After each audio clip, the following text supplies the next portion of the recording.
So I totally forgot to hit record, and I read that before even switching over here. So, yeah.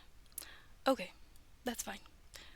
So, just reiterate for the recording that, yeah, we're just gonna read some Reddit today.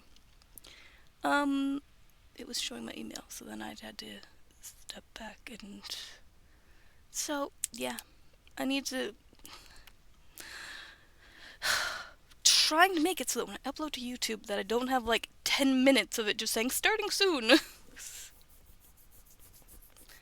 don't want to go through the editing process because then it like saves so much more files on my computer, and my computer already is running out of space, and I just have issues, guys.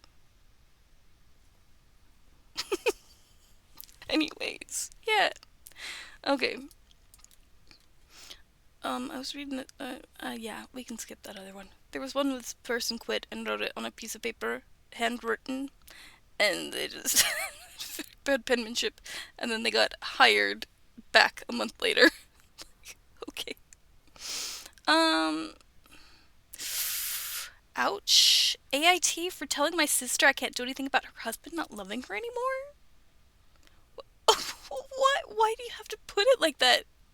Like, what? Is there a way? That's not quite what I wanted to do.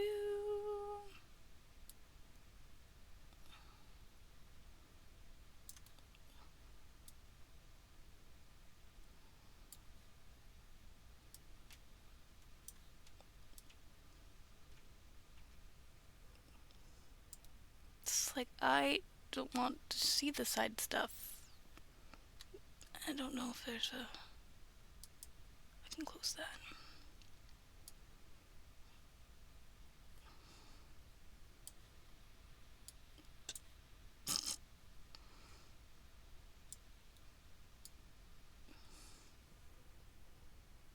I don't know.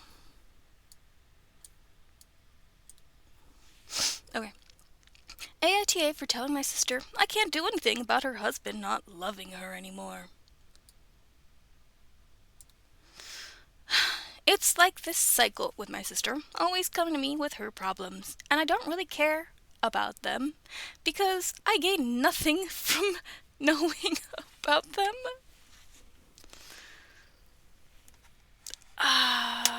What is going on?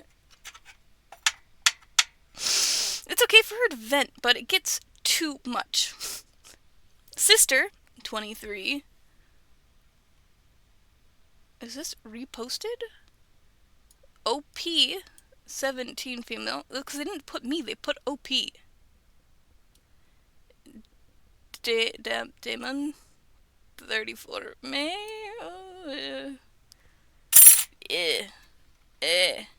That age difference between... That's her husband. But yeah. Who puts OP? No. No. We don't want to...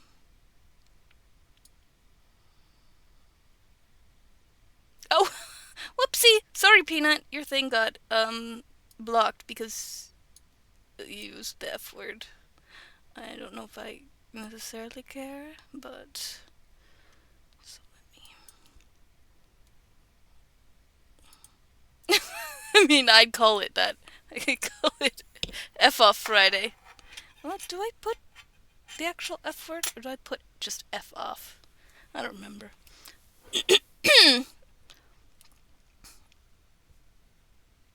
But yeah.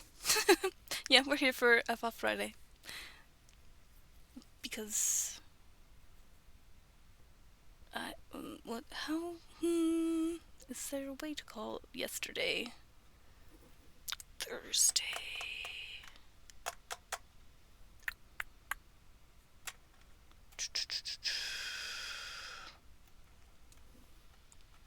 Nope, I don't know. Anyways, yeah. Why is it... Does that mean that this is not... Who puts OP instead of putting me? I don't know. Now I'm like, huh? Is this. Although, would AI put OP instead of. I don't know. I don't know. Okay, sister, 23. We'll just keep reading it because why not? Anyways, my sister and her husband, Damon, are having trouble in paradise. I mean, it's always been like this. I made sure I was on my capture instead of just the camera. It's always been like this, so I'm not surprised. 3 kids, maybe 4. They put 4 instead of 4.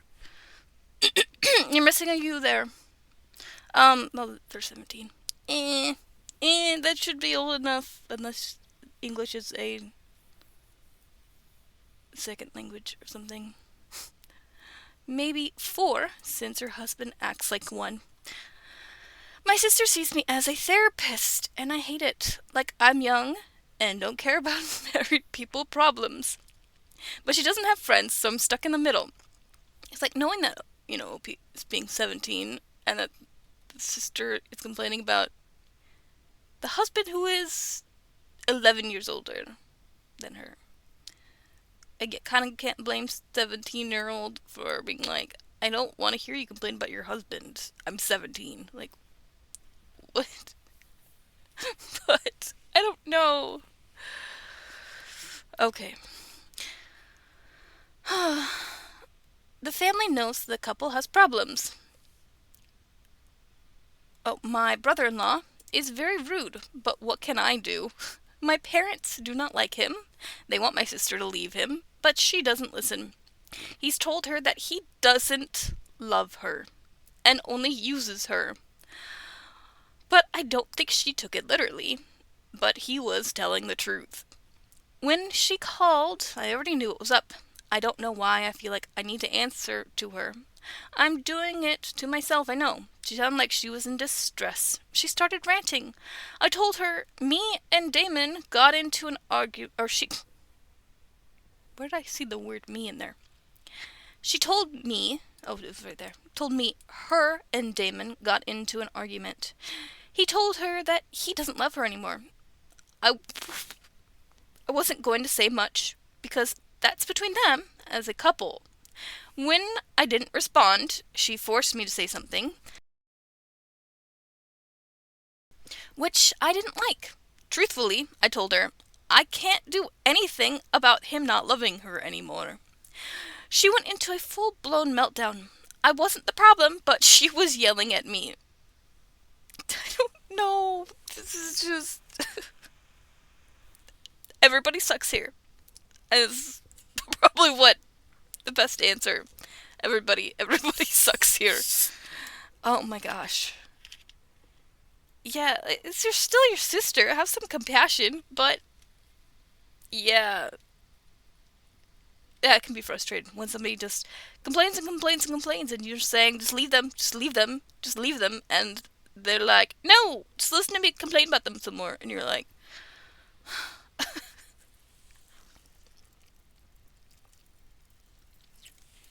man, yeah, I don't know. Just, but, yeah, I've seen red flags just from her being 23 and he's 34. Okay, mind, there's times it can work fine. There's times. But with all the added context, no. I mean, one of my favorite C dramas, the couple has an age difference of 10 years, but there's a lot that goes into that. Because it's like, I think he's like Aero Ace, pretty much. So it's not like he's intentionally. She went for him. So there's also that. And she was like already in college at a young age and all that. So. And like her parents are older, so she could also be raised when she was, Does this make sense? Like, if your parents are older, you might, and you're raised by them, you might have some of their almost, what am I trying to say? What am I trying to say? Um, it can be more like you are a generation older, except that you don't have necessarily the media references, but some of the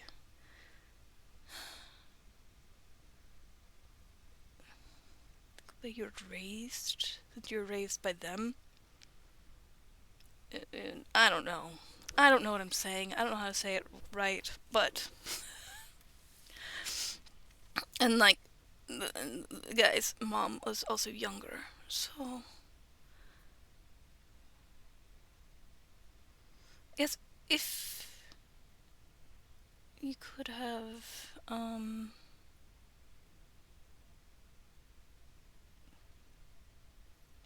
older generation values or something. I don't know how to say it right. But yeah. Yeah, doesn't look like there's any comments. Unless there are now. Because this was like just posted. And 17 minutes ago.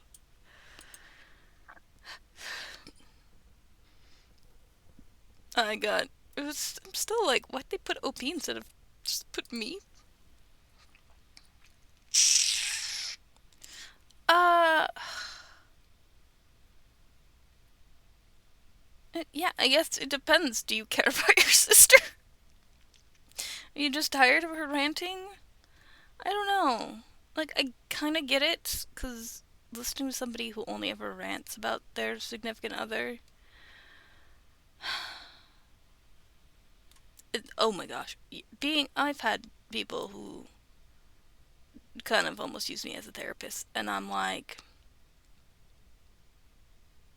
it's one thing if it's like a two-way street and they would listen to me complain, but they don't, and that's what I'm like, mm-mm. Nope, sorry.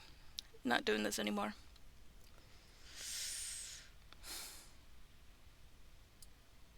People be like, oh, we should met earlier because we would have gotten along so well. You would have been so good for me. And I'm like, you don't do anything for me though.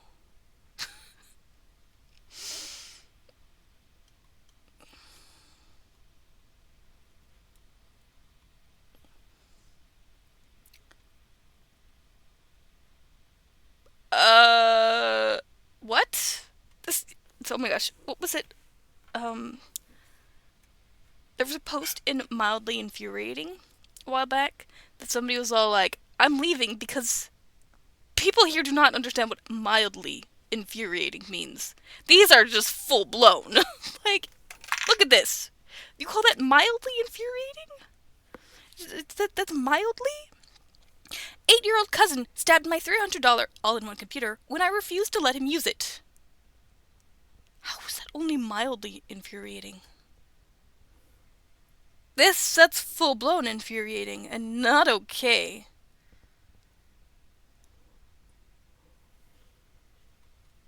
Did they say anything more? So today my 8-year-old cousin was visiting my house. He was walking around. Oh, there's a second picture. Yeah, jeez. Uh, actually, that's kind of scary, because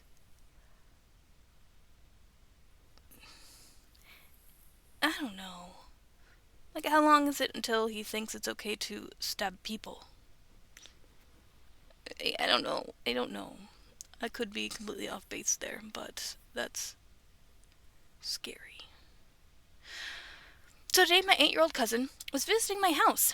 He was walking. How old is OP? I have no idea.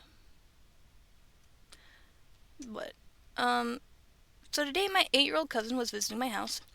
He was walking around the house when he noticed that I had a PC. He instantly started asking me if he could use it, and of course I said no, simply because I don't want him installing any viruses on my PC.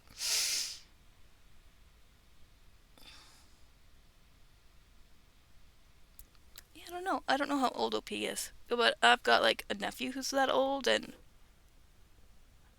I guess I've never let him use my computer, but sometimes he'll leave my Switch laying around, and then next thing I know, he has it and he's playing on it. He's what's a good word for him? It's kind of a little stinker. But yeah, I guess it's not the same as a computer. But if I probably might let him use my computer, but I would be there watching him and seeing what he's doing. I also had my niece take my phone once, and then next thing I know, she was in her room, and I'm like, wait, she has my phone. Like, that's not okay. Took my phone to her room. No, no, we don't do that. She was trying to watch the episode of Bluey that isn't on Disney or something. That's um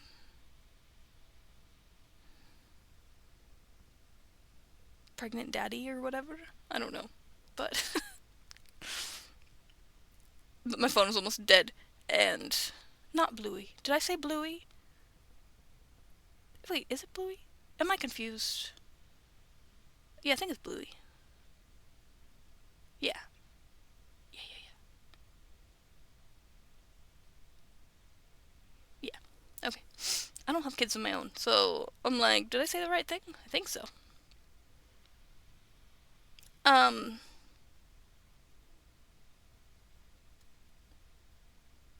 but yeah, our parents weren't against her watching it. They just had to put it on the YouTube on their TV. Just didn't know that it was banned from the Disney streaming because a man shouldn't be pregnant. So ridiculous. But okay. Anyways, but yeah, I guess I could understand not wanting them to install viruses. PCs can be. But yeah, I mean, I don't know. My nephew 9.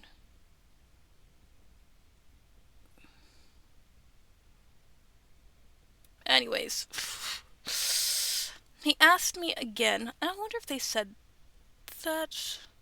I don't know how old OP is. Because if OP is like 12 or something, then yeah, I totally get that. If OP is like 18, I don't know. Still maybe, but it's like, I don't know. He asked me again and again and again until he finally just walked over and started trying to use it. Oh dear. I quickly unplugged my PC before he could modify anything. I mean,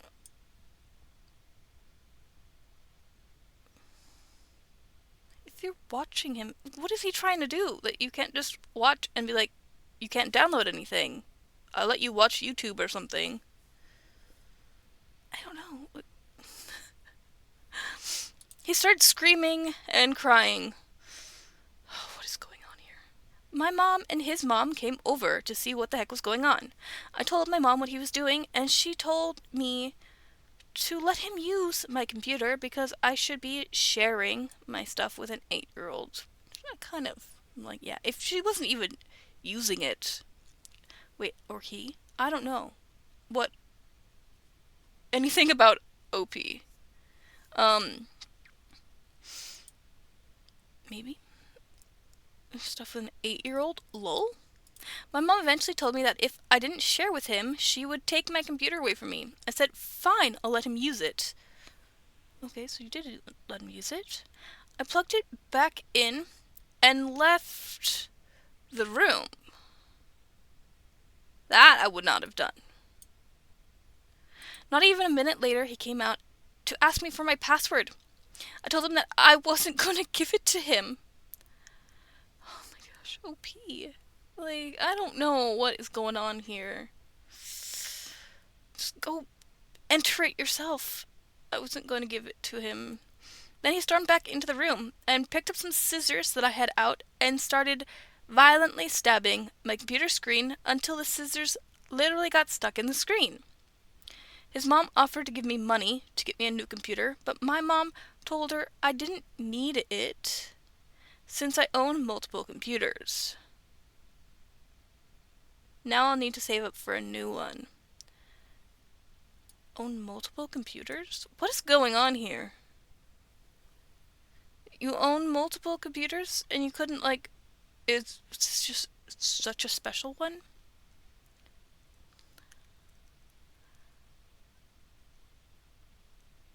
I don't even...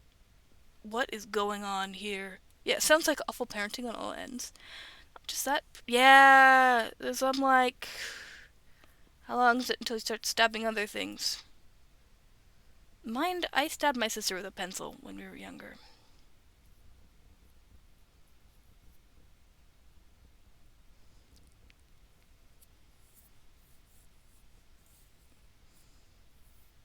It's still the same as knife or something sharp, though. But I don't remember why I did it either. Whoopsie. Yeah. Absolutely not normal for even a troublemaker 8-year-old. Kids understand right from wrong at that age. Yeah.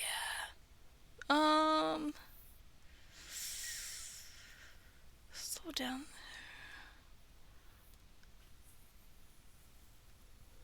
Jesus. I don't... things that people are putting. 8-year-old visiting their extended family really doesn't need to be sitting on a computer anyway. I think OP's parents should have forced them to share. Yeah. I don't know. I'm just like, OP shouldn't have... If so OP was saying that they're worried about them getting a virus on the computer, then why did you walk away and leave them in the room on the computer? But if OP also had other computers, couldn't they have just pulled out one of the other computers and let them use that one? What is going on? How many computers does OP have?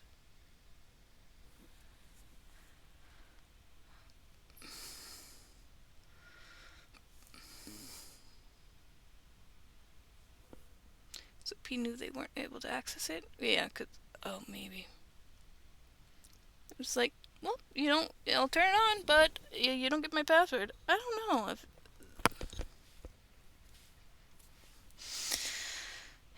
Yeah, 8-year-old is young enough that emotional spirals can still happen, particularly if the parents aren't good at teaching good coping skills. All the signs of that in this story. Yeah. It's that time in the video where I start feeling like there's something in my eye. um, yeah, there's definitely like a meltdown, and I always... things like this make me question neurodivergence and stuff, but I never really know. But yeah.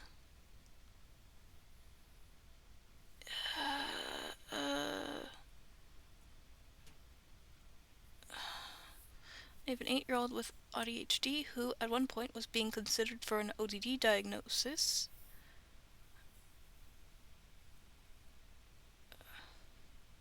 He'd never act like this in a million years.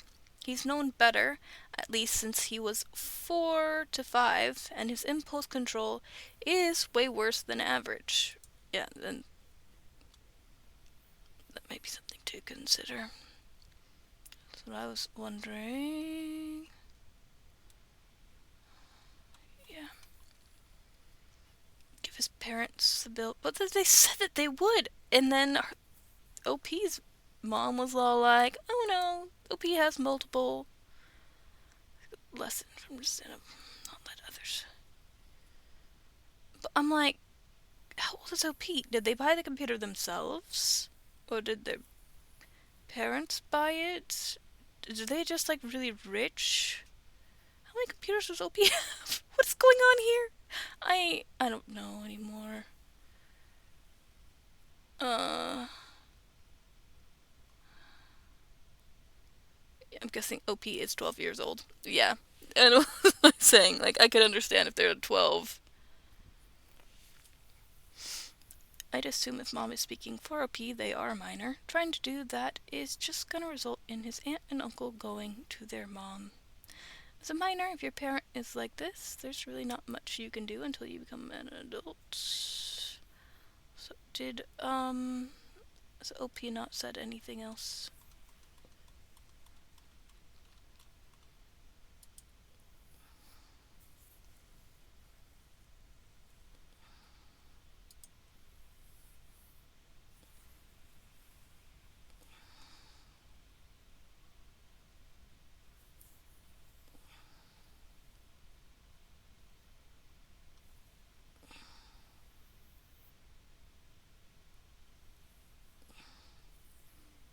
Oh, they're 14. Okay, there's some context.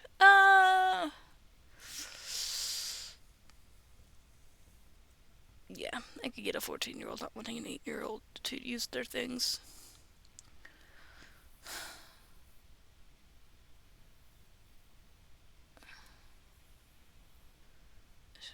My mom would shove a nuke up my butt. Okay, what? It's only 3 years old. Okay, not interesting. Okay, anything else is from longer ago.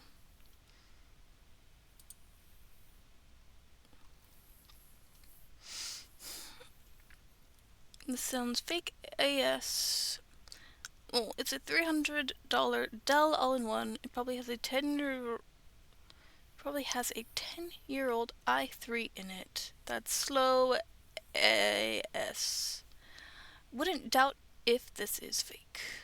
Search up a Dell Inspiron 5410 AIO. It's only 3 years old, but the way it has an i5. I don't know. It's a i5 1334U. It's 13th gen, that ain't old. R/PC Master Race is leaking. What else other than a mobile CPU are you gonna get in an AIO? And it's not like $300 was a lot when you were a kid. Absolutely nothing at all, especially for your spoiled butt. I don't know what's going on here anymore, but I don't know. What was this comment? Did you stab him back?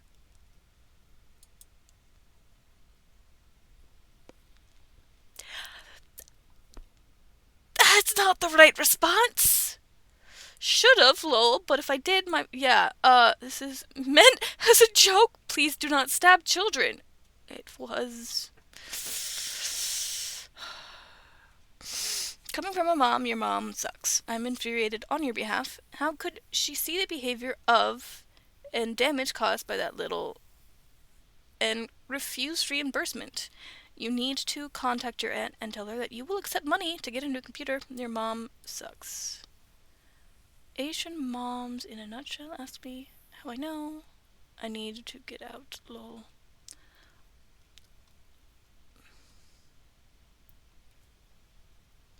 I debate asking questions, but I kind of am like, I don't know. I'm like, did you buy the computer yourself? What is this about you having other computers? None of this actually makes what the cousin did okay, though, but.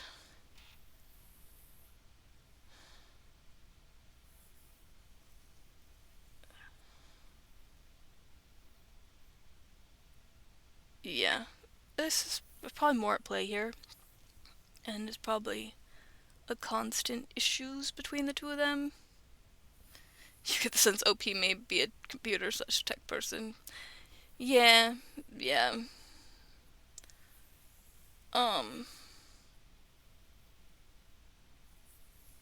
Like my nephew, who's 9, is a video game person. Kept taking all of our old systems. He took our N64, and it's just like, maybe I wanted it. Maybe my brothers wanted it, but my mom just let her grandchild take it. I can't say much because it's not like we use it. But it would be a sentimental item for us. But then again, my dad hid the Super Nintendo, so I think he's like not letting my nephew take that. We had an original Nintendo, and then my mom said that she'd lent it to my cousin, and they never got it back. And then my cousin said that they'd returned it, and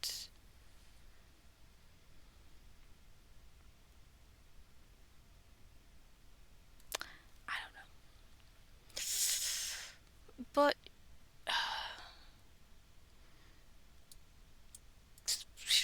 could have just pulled out a different computer and let them use that. And yeah, I guess if they're a tech person, they might be very protective of all of their stuff.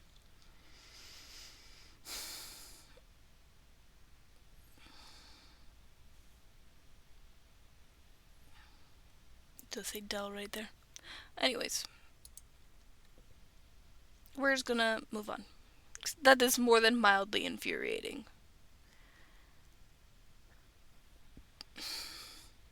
Was a scent you haven't smelled in years, but if it hit you today, you'd know it instantly. Um, do you brush your teeth twice a day? What's the best response to a few? Uh, what do people? Oh, I guess I have to read the comments because I know people leave great comments. So let's see. Q Jonesy, your life is so sad. I get a tax break just for hanging out with you. This is gonna be a lot of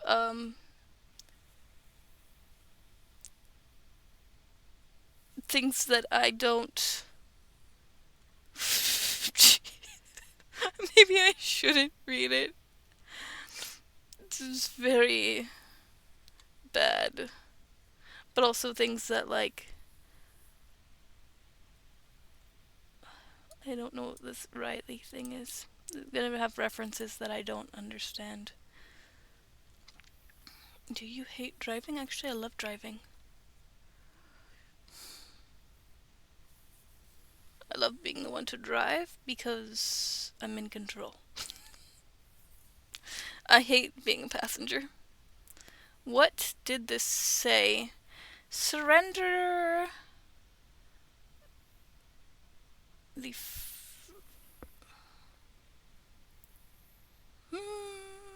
I see the word surrender. Freedom? Your grandchildren will never know.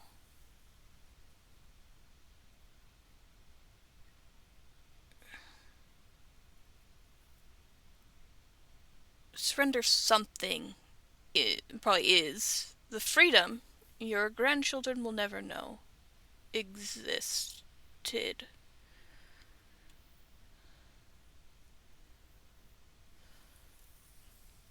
I like puzzles like this, but it's something like surrendering something is the freedoms you surrender today are the freedoms your grandchildren will never know existed. Oh, so there might have been a line before that. The freedoms you surrender today. The freedoms your grandchildren will never know existed.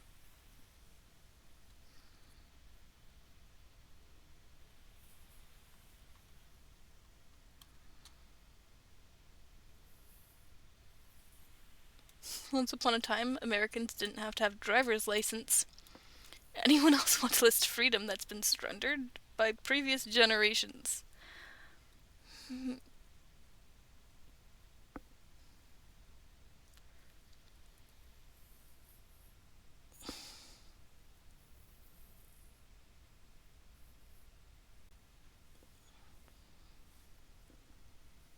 don't know. I have mixed feelings about that. I mean,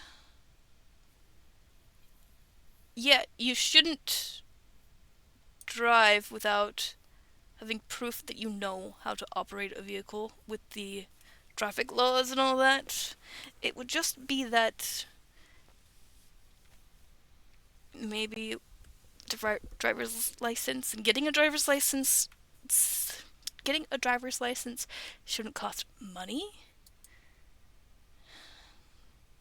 So that's where I could get behind that. It should, you know, for it to be a freedom,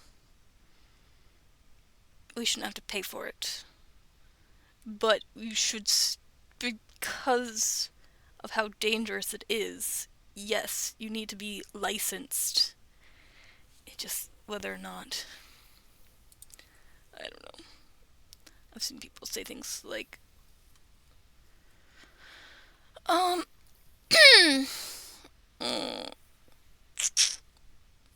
What? My mother-in-law wore a white short dress to the wedding. She also told me to get out of the frame for the second pick.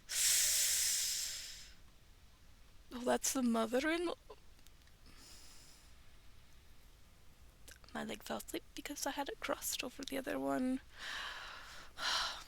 TikTok cringe? Ooh. Shitty food porn? Behold my blackberry bars with lemon glaze.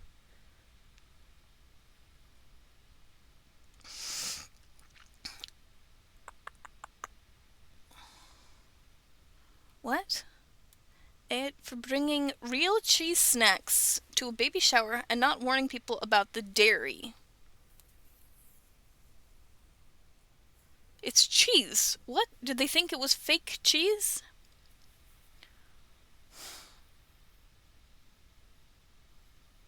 What's going on? What's going on? So AITAH for bringing real cheese snacks to a baby shower and not warning people about the dairy. So I, 27 female, went to my cousin's baby shower last weekend and offered to bring snacks. And was that the only thing they brought was something that had dairy in it? I love cooking and wanted to make something special instead of the usual pre-made grocery store trays and cookies. I made homemade goldfish-style crackers with real sharp cheddar, butter, and spices. The expensive stuff, too. We're talking about sharp cheddar. I know other people have different thresholds, but the amount of lactose that's actually in cheddar is very low. So unless they put more stuff in. Oh, they did put butter. Butter could be more of the problem. But yeah, unless you have a very low threshold for lactose, like I can eat, there's a lot of cheeses that I can eat and be fine. But there's also, like, if I eat, like, Havarti cheese, nah, can't handle it. Butter and spices, the expensive stuff too. Everyone loved them, and were grabbing handfuls, up on handfuls. Handfuls upon handfuls. They put a space there. So silly. Okay, I even put them in little pastel bowls around the house so everyone wouldn't crowd around one spot. But like an hour in, her friend, who we shall refer to as Linda, comes up to me and asks if there was dairy products in those crackers. I said, yes, they're obviously cheese crackers. She looked horrified and said she was lactose intolerant, and then said she was feeling sick.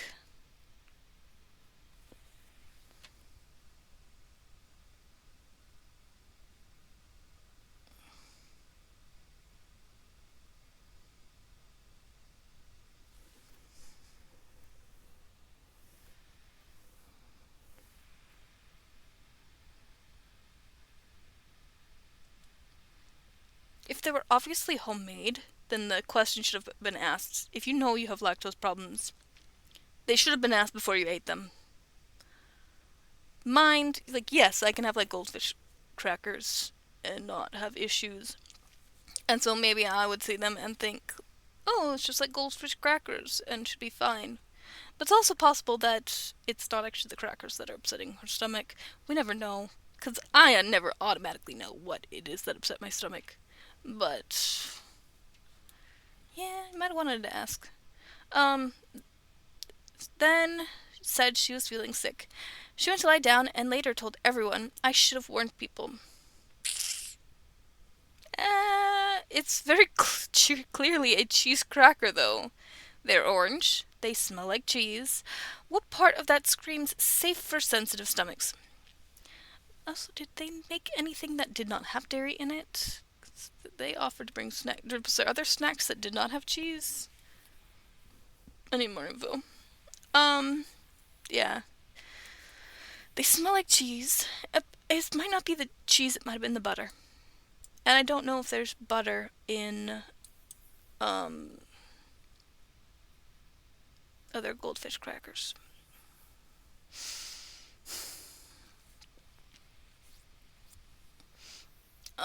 They're orange, they smell like cheese. What part of that screams safe for sensitive stomachs? She didn't ask beforehand. She didn't even hesitate. Just kept eating them and then acted like I poisoned her. Someone else chimed in and said I should have labeled them for allergens. But I didn't realize dairy was apparently an allergen now. What? Okay, what? How did you not realize that that's... Yes. Milk gets always put when if there's something has milk in it, it's always listed under the allergens at the bottom. You do not realize that apparently it's not like I snuck shellfish into brownies.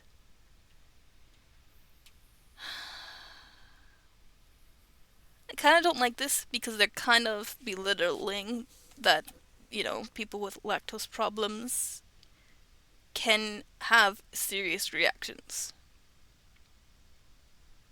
Mind, it's so widespread that a lot of people, it's not so serious. That at the same time, it needs to be two-sided. If you have to ask. So sometimes, they'll be like a pie or something, and I'll have to, on a holiday, and I'll have to ask whoever brought it, like my sister-in-law or my sister, like, is there dairy in this? And they'll probably tell me yes. But then I'll just go get some lactate. But I don't know. It's probably the butter is my thought, but I could be wrong. Ugh. It's cheddar in cheese crackers at a party. The host, my cousin, said everything was fine and not to worry. But now I'm hearing from my mom that Linda's telling people she was violently ill and that the food wasn't safe. I think that's dramatic. Honestly, if your stomach can't handle cheese, ma'am, maybe don't eat mystery crackers at a party. I don't know. So now there's drama in the group chat about how we should make food more inclusive, and I'm being told I should apologize to keep the peace. AITAH for bringing cheesy snacks to a baby shower and assuming adults would know to avoid something they can't eat. I'm sorry you didn't know cheese is a dairy product. This is the apology.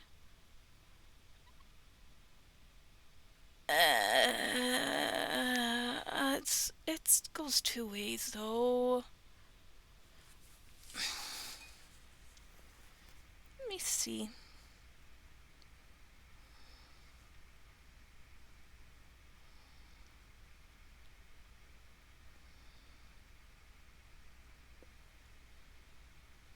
I need to write the word ingredients at the end.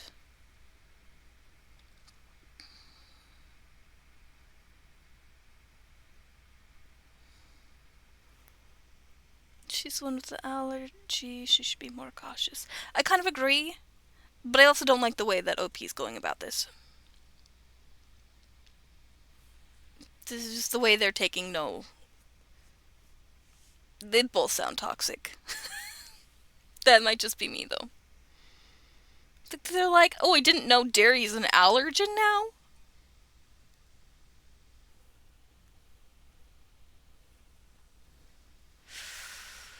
Um.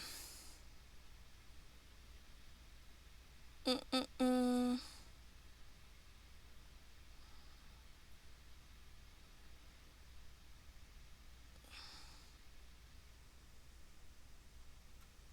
Hope he doesn't sound anywhere near as bad as the friend.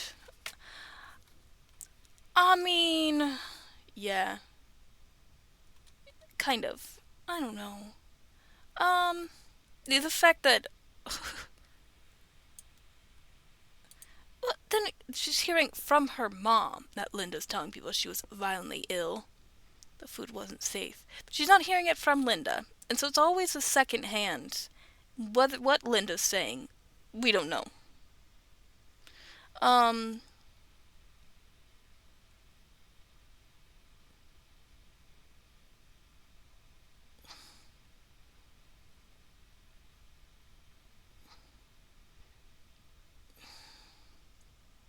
I do think that, yeah, it wasn't on OP to tell them necessarily. Because even goldfish crackers, like, you look it up and it says there's milk in it.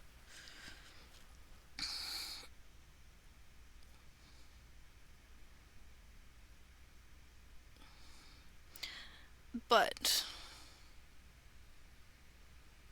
actually, I don't know. Does it say it?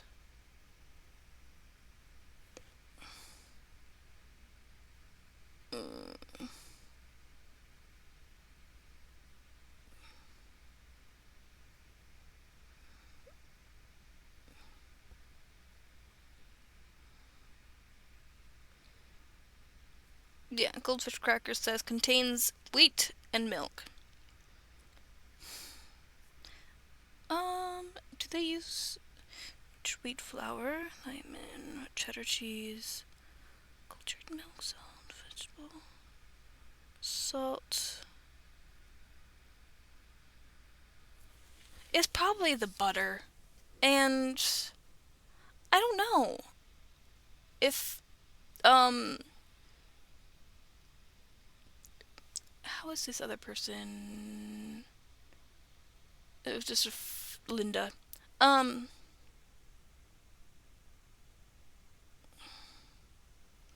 I think when I look at goldfish crackers, it doesn't say that it has butter, and cheddar cheese does not. I might be in the same boat where I can eat goldfish crackers, and then I would eat what they made, and I might. It having what I never what seems to be IBS. I just, am careful about what dairy I eat. So I'm like, um,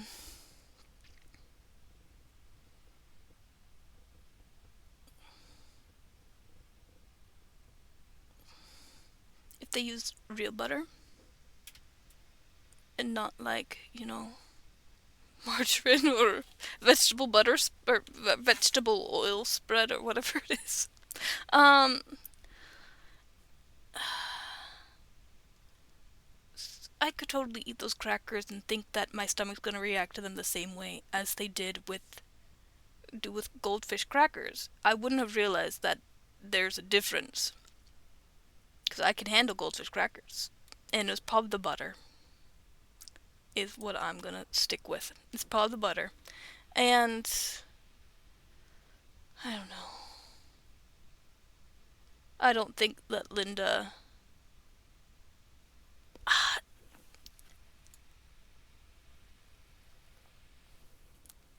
kind of don't like the way that. I don't know. Just feel kind of about this. The way that OP says they're obviously cheese crackers, and I'm like, did you give an attitude when you said that? She said she was lactose intolerant. The fact is that a lot of times, and I can only speak from my own experience, I can do fine with cheddar. Cheddar, the amount of lactose in cheddar is very low.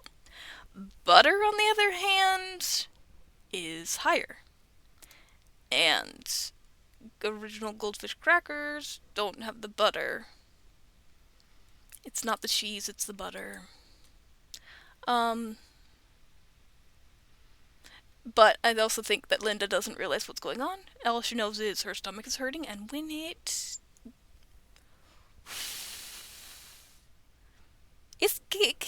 hurts a lot, guys. It hurts a lot. I don't know how to. Smell like cheese is fine. I don't know.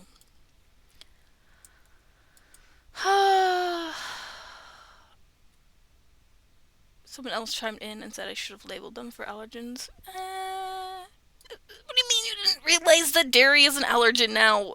What kind of a ridiculous. Like, I don't think they needed to have labeled them. And. I don't know. I don't know how bad it is for Linda. When it's that bad, you kind of have to check on things attending a party environment with homemade foods as someone with allergies. Yes, that's true. But I still don't like the way OP's acting on all this.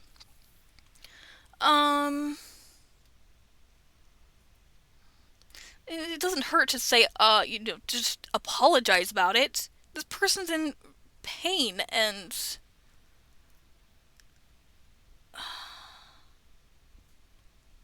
I don't know. What? The cheddar ones have more dairy than the other flavors? What? Parmesan goldfish are bomb. If really intolerant, she'd know to check everything before eating. To avoid a situation you don't make and bring the delicious into any event.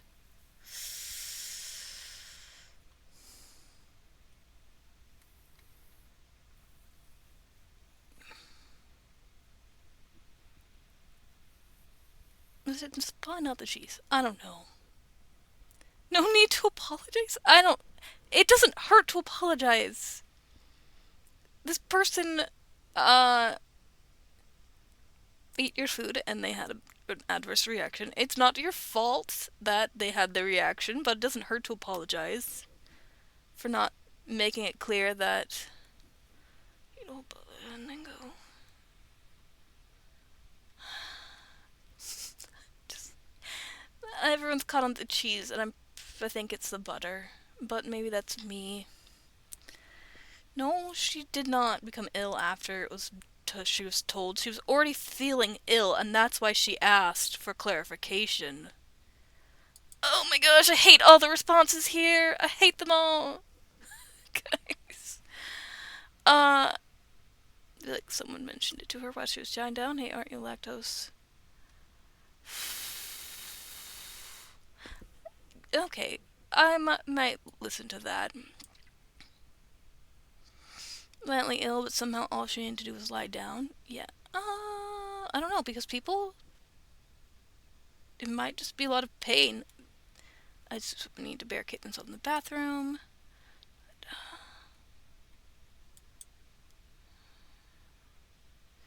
I get the vibe she's wrong here if OP's account is completely accurate, but also if it was me and I needed to barricade myself in the bathroom, I would definitely say I need to lie down and not I need to piss my brains out through my ass and my mouth.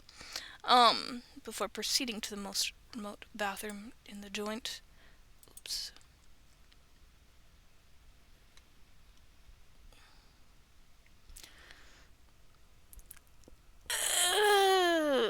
Plus, who's that dramatic about lactose intolerance? I mean, I'm lactose intolerant, and if I eat cheese, it's just pain and diarrhea. Not everyone has the same reaction, but I don't know. I made a mistake and apparently began belligerently blaming OP, who really only wanted to share some tasty snacks. I didn't catch that she was belligerently blaming OP.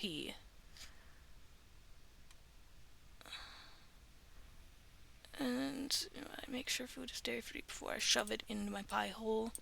And I don't delegate the job of monitoring what I eat to my host. Nothing to apologize. Carry a supply of lactate. Cheese.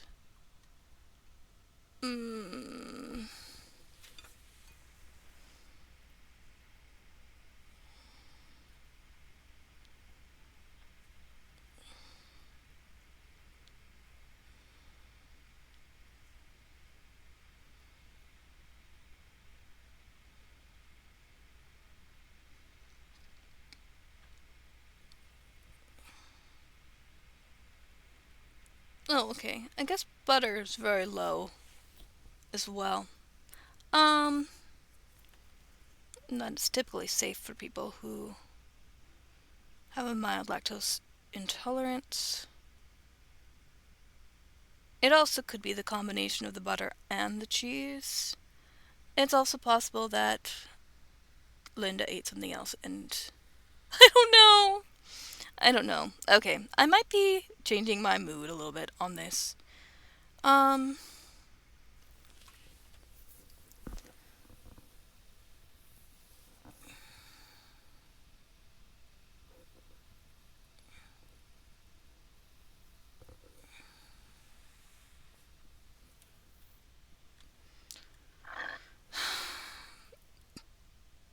I need more info about Linda. Whether or not she's commonly doing things like this.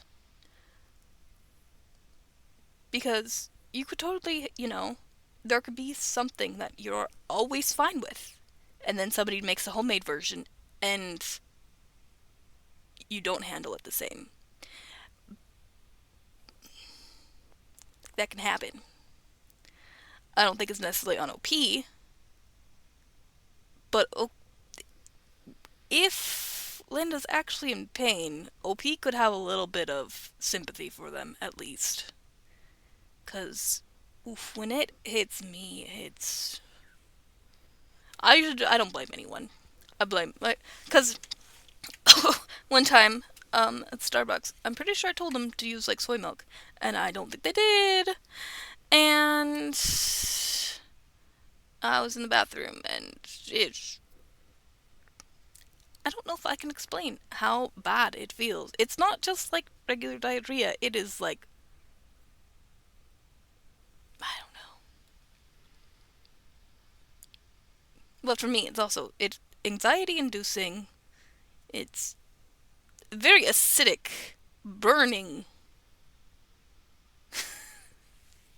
I don't think you understand why. I don't understand what you think.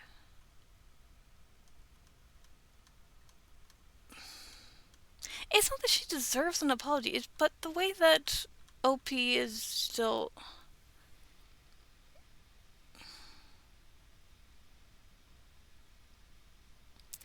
There's just such a lack of empathy here, and that's what bugs me. Did you want me to read it out loud again? I could do that. But it might just be that I relate because of my stomach issues, even though I would never act how Linda acted. It hurts. Something got in there that was not in regular goldfish crackers that Linda can usually handle. I don't know. And yeah, that's the thing. Because at the same time, with OP saying, I didn't realize dairy was apparently an allergen now, is where I'm like, is OP kind of acting like an asshole too, though? I feel like everyone sucks here. That's kind of what I'm going with. Yes, everybody sucks here, is my thing.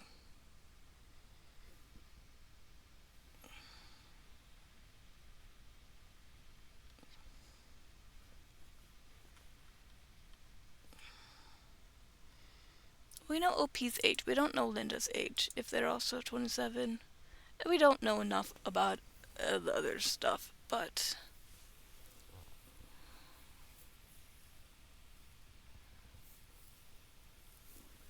Does sharp cheddar have more.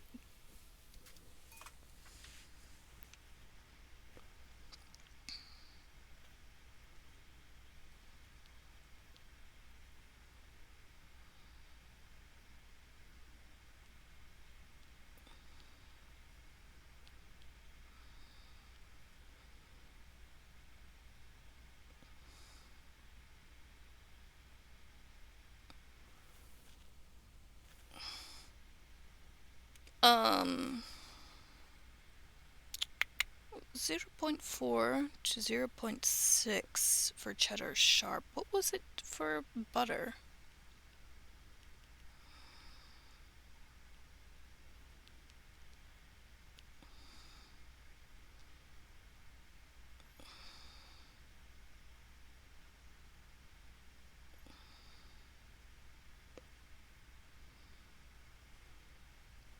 I don't.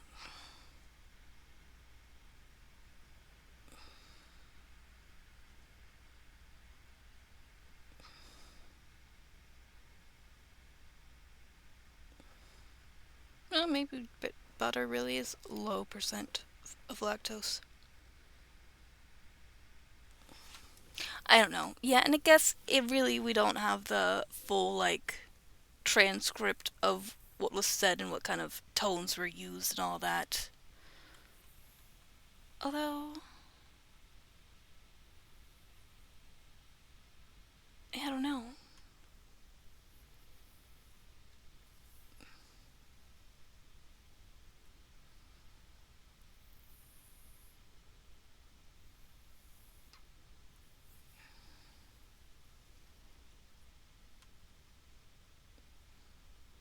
But I'm still guessing that Linda usually eats goldfish crackers without an issue, and assumed that the same thing was going to happen here. Which, honest mistake on Linda's part, kind of. But, yeah, there's a lot of stuff missing on what kind of attitude people were having and entitlement and all that. I don't know. I still feel like everybody sucks here. And the amount of lactose that it takes to upset a stomach can vary so much. And yeah, it shouldn't be put on OP. It shouldn't, because. But at the same time, I don't like the way they're responding to it. Maybe that's me. Um,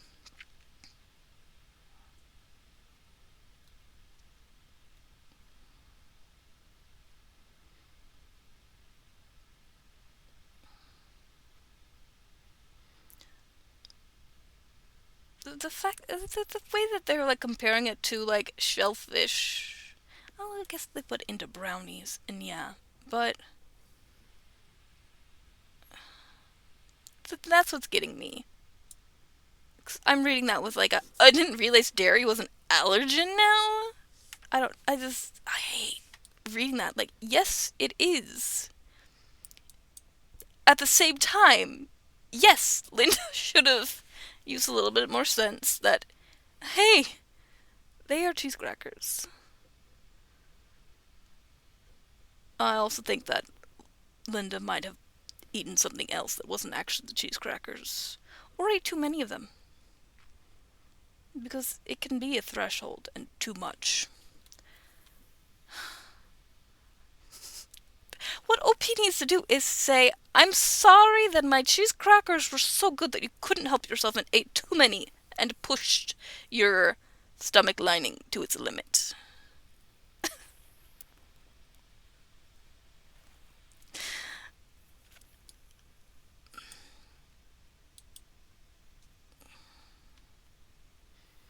I mean, AIT for bringing cheesy snacks to a baby shower and assuming adults would know how to avoid something they can't eat. No. I'm going to say no to that question.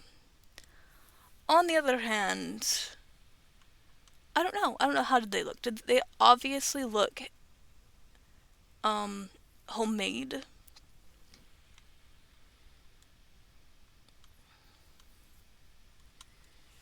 Yeah, I don't know. I want to see if anyone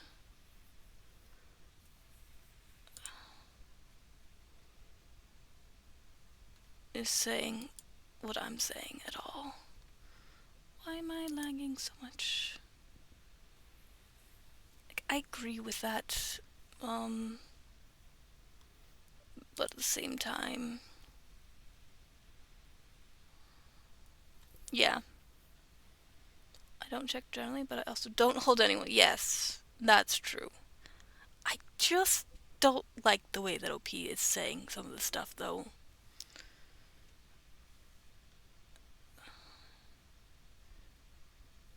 And yeah, I'm kind of with them. But I do have a friend who has lactose problems, and it just makes their stomach hurt, and it doesn't necessarily make them have volcanic diarrhea. So, I don't know. Everyone has a different response. Um, but a lot of us with lactose intolerance choose to, you know, eat stuff, even though we know there's a possibility that it could, give us some stomach problems. So, I don't know.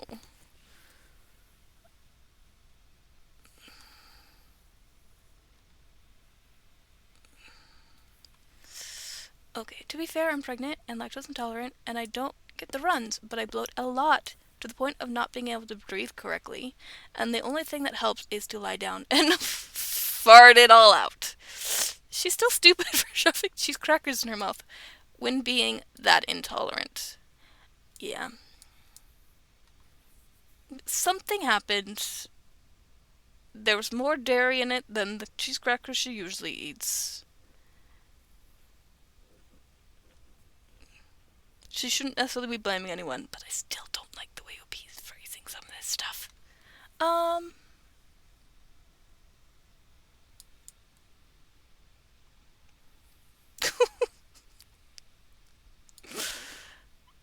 maybe. I don't know.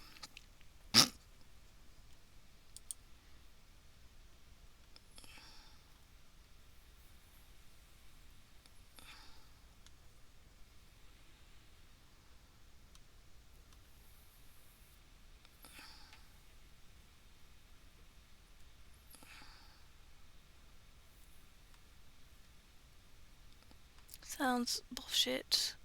Lactose intolerant, who becomes violently ill and doesn't vet what she's eating. Can't tell cheese crackers have, cheese. Doesn't tell anyone about her allergy. This one is supposition because it doesn't sound like any of the friends knew. She has main character syndrome. Yeah, I gotta get that. A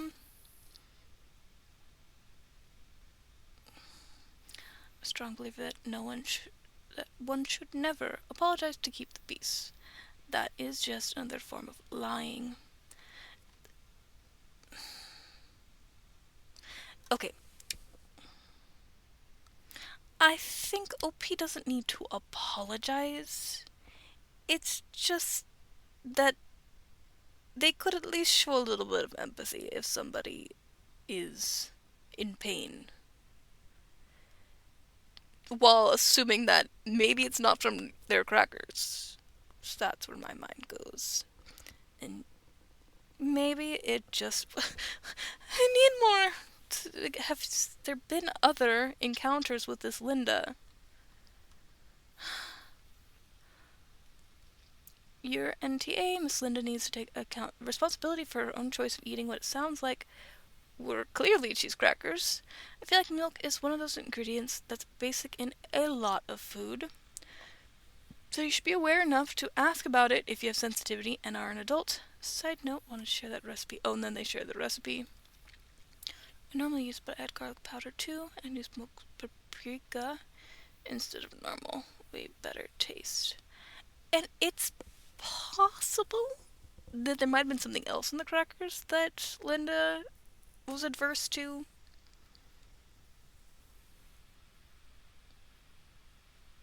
And blamed on the dairy.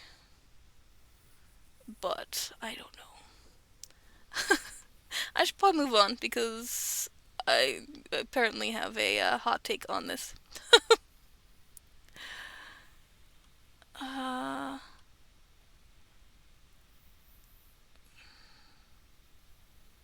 Lactose intolerance is not an allergy.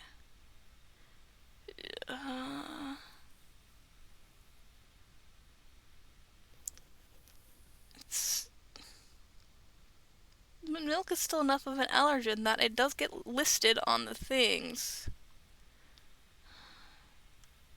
Yeah.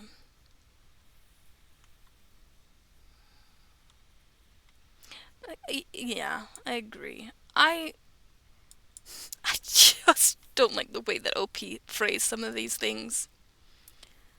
And that's just where I'm like,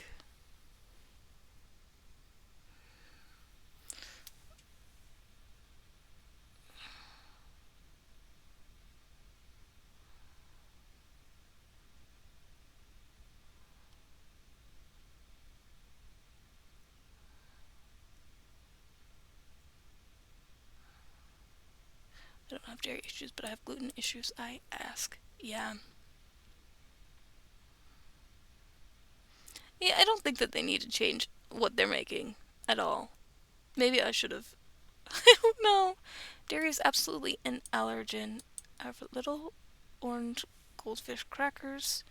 I've also been cheesy for just this long, lol. Has she been living under a rock?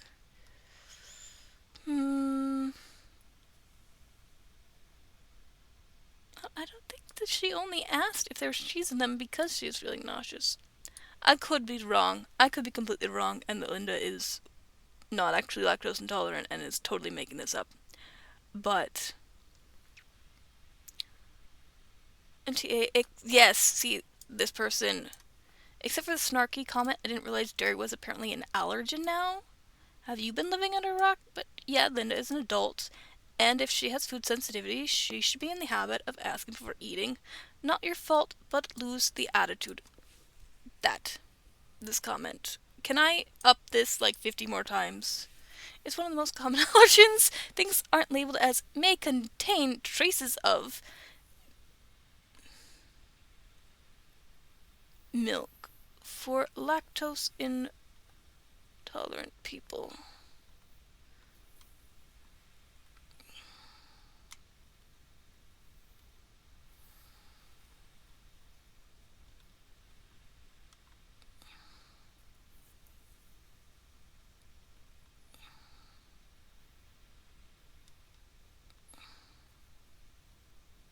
I don't know.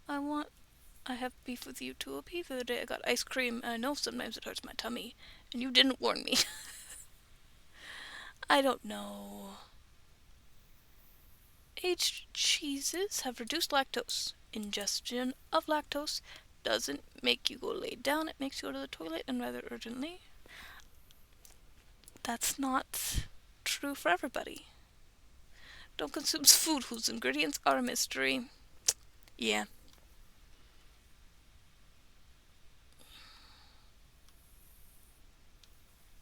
Sharp cheddar cheese has almost all of its lactose fermented out, but butter has hardly any lactose as well, and butter has. She might feel sick, but it wasn't your crackers.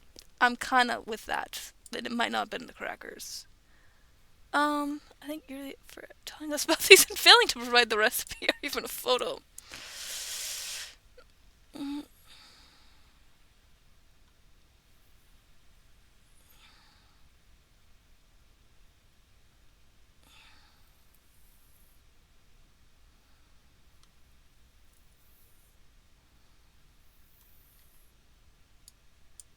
Dairy has always been an allergen, and lactose intolerance is not an allergy.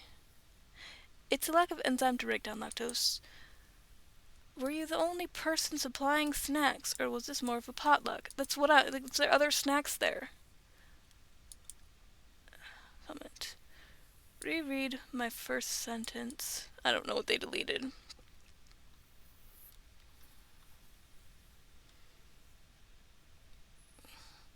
My youngest is dairy intolerant.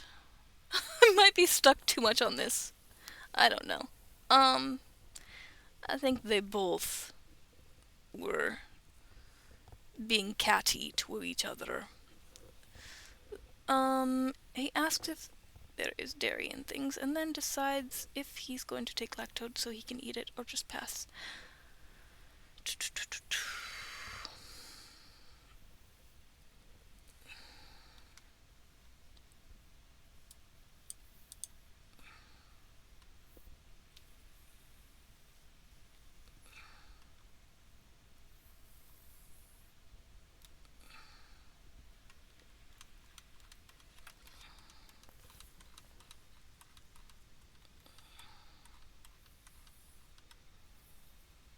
I don't know. I don't know if I want to comment, but I've got thoughts, and you guys have already heard them.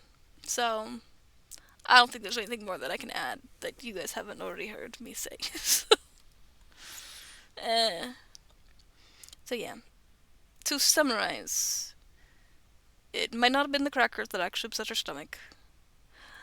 OP, if Linda's actually in pain, is not being very sympathetic. That's not right. But OP is not necessarily to blame for this situation. I just wish she had a little bit more empathy, a little bit more nicer. But it probably wasn't the crackers. Or it's something else that got added into the crackers that's not in other cheese crackers.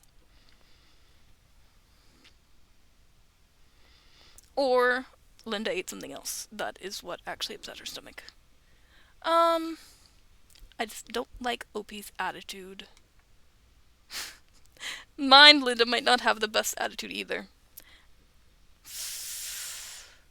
Okay, Untitled Woman parked on my driveway and went to work.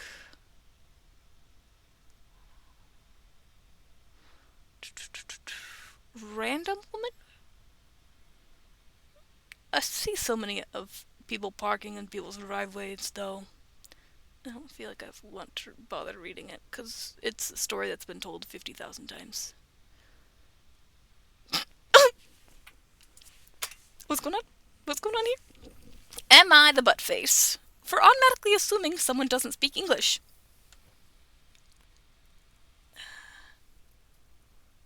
Uh, maybe? First off, I am painfully white. Like me? Hello? Literally, I get a sunburn just thinking about the sun. Yeah, I don't ever go in the sun. I'm also a millennial. Oh, like me. Okay. I grew up with your standard, not intentionally racist, but definitely not racist family. Not like me. I grew up in the north, so and I mean it's not that people in the north aren't racist, but I don't know. I don't know if I've noticed necessarily any racism from my family. But I'm also not very social, so if there is, I just might not have heard them say it. Um, Offhand jokes, that sort of thing, and I don't think I've really heard any of that, so, needless to say, I am completely ignorant and doing my best. Okay. At least they have some, um, accountability, I think. So I live in Los Angeles, a neighborhood in Los Angeles that is primarily Spanish speaking Hispanics. Okay, and to be fair, a lot of people I come across don't speak English. Okay, so this is given a different context. Because, yeah, the area they're in. Mm. And to be fair, a lot of people I come across don't speak English and shouldn't have to in this particular region slash neighborhood. They were here first, land back, etc. What?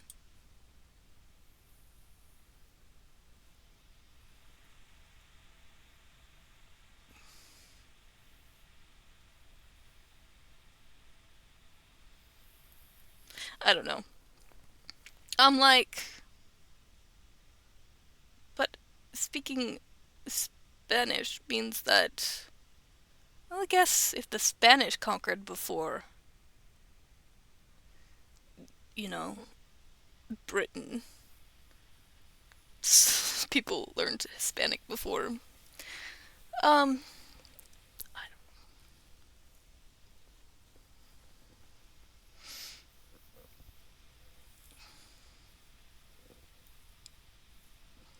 I guess my mind is just like it's not like they're speaking a Native American language, but that's not.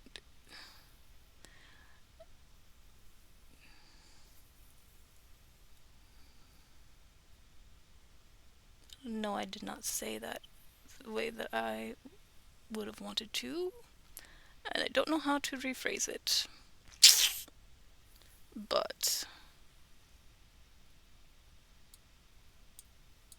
yes, um, here first.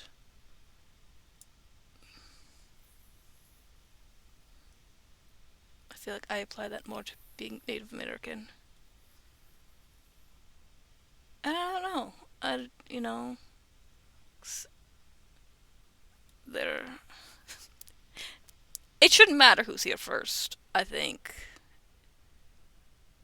so much.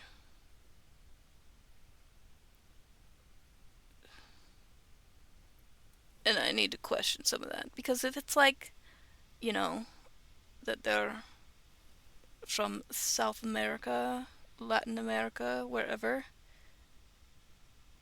it's still possible that they came to America, to the United States after we were already, white people were already there, so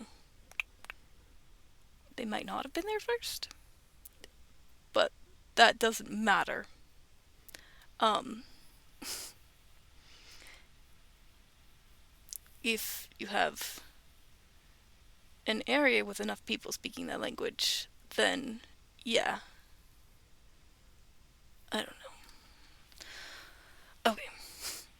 The problem is this: my painfully white, agonizingly autistic ass doesn't know whether to assume somebody speaks English and that it's low key racist to assume anyone who looks Hispanic doesn't, or whether I'm fine politely asking in Spanish whether someone speaks English and I'm just overthinking it. So, help? Um, does OP know Spanish? Or do they only know how to ask if this person knows English? Because if the only thing you know in Spanish is how to say, do you speak English, then it's fine to ask somebody so that you can communicate. Um, if you're in LA, don't assume they can't speak English. Most folks speak, at the minimum, survival level English. Just treat and greet most people the way you would with anyone else. If they indicate they don't understand English, then you can adjust accordingly. But it's offensive to assume they don't speak English just based on perceived demographic. Yeah, I'm kind of with that. If you're overthinking it, be polite. Learn some Spanish if you don't know any, since you live in a predominantly Hispanic community. And see, that's what I kind of go with that.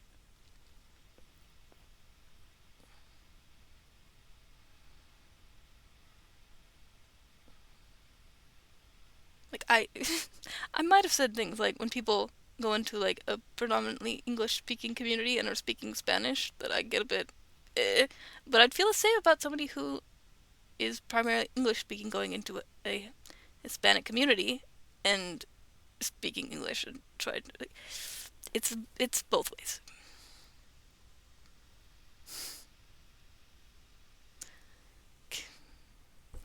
Don't go up into somebody else's area and I don't know.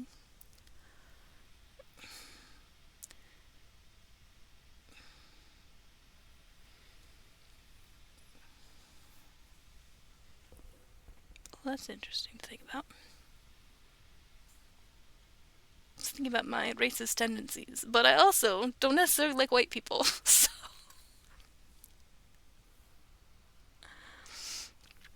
So I don't think that I necessarily picked it up. Well, maybe some of my offhanded thoughts are from family. I don't know. This thing about being racist is it's not like you have to be racist against all other races. You could have some that you don't necessarily like, but be okay with other races. And that's something that I need to work on.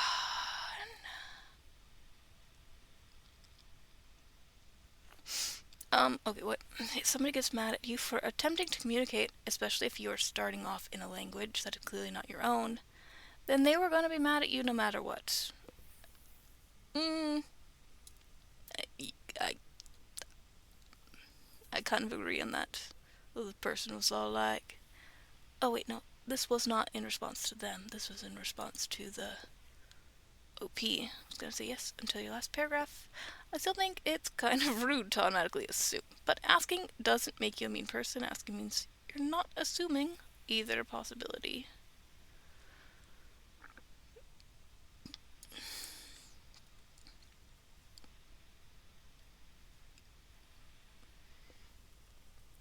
Oh, getting some acid reflux.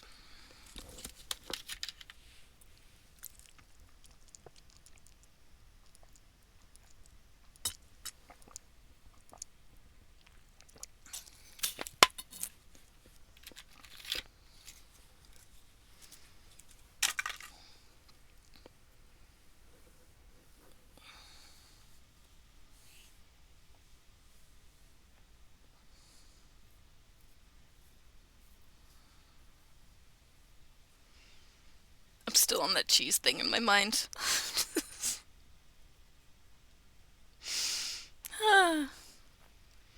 mm, Have I seen a story like this before?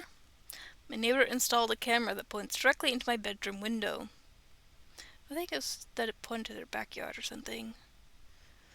Oh. Oh. Talked about it. He said it's for security. It's literally mounted on our shared fence, perfectly angled toward my window. Blinds are closed 24/7 now, but this can't be legal, right? Police say it's not criminal unless used maliciously. What would you do? What?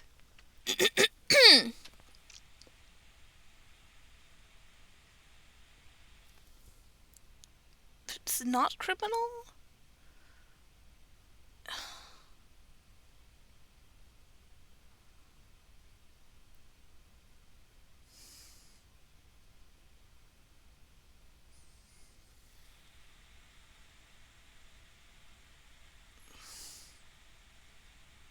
Something else going on here. Because that doesn't seem right that the police should be just like, check your local laws. In my state, it is expressly illegal to aim a security camera to film inside someone else's home.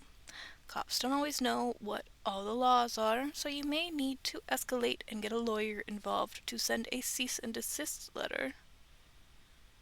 Cute. But consider planting something directly in front of the camera. Oh, the plant, yeah. Or put up one of those inflatables that moves, so you can constantly trigger his camera and drain the battery. I had a very bad thought, and not something that should be okay ever. And why did I think it? Just like make that your children's room, and then you could tell the police that are watching my children get changed. Because that could get them in trouble. But don't do that, because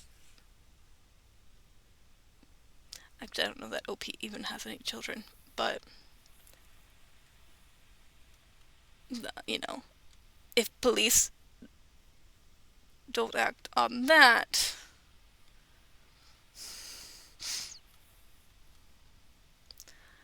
don't do what I said. Don't do what I said. Don't do what I said. I don't know why my brain thought it. It just, so I had to say it. AITA for being upset. Yes. You are the asshole for not giving any more context in the title on what the post is going to be about.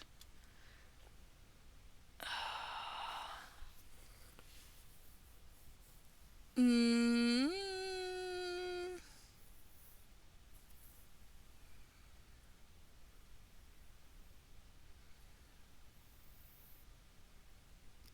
Gosh. I don't know. I need to read the comments. Okay. AITA for being upset. So I'm actually quite hurt. My husband has been away for 12 weeks. He came home today.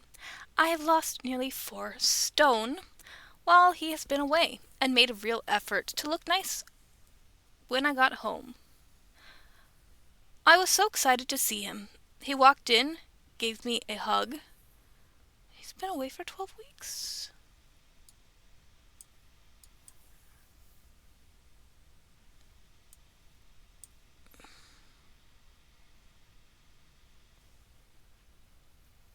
Something's fishy. There's more that's going on here. Now that I read that he's been away for 12 weeks. Made a real effort to look nice when I got home. I was so excited to see him. He walked in, gave me a hug, didn't say anything other than looking at my new tattoo, and has walked off to bed. Like, he didn't say, I've missed you or anything. On the other hand, how far away was he, and how much of it traveling did he do?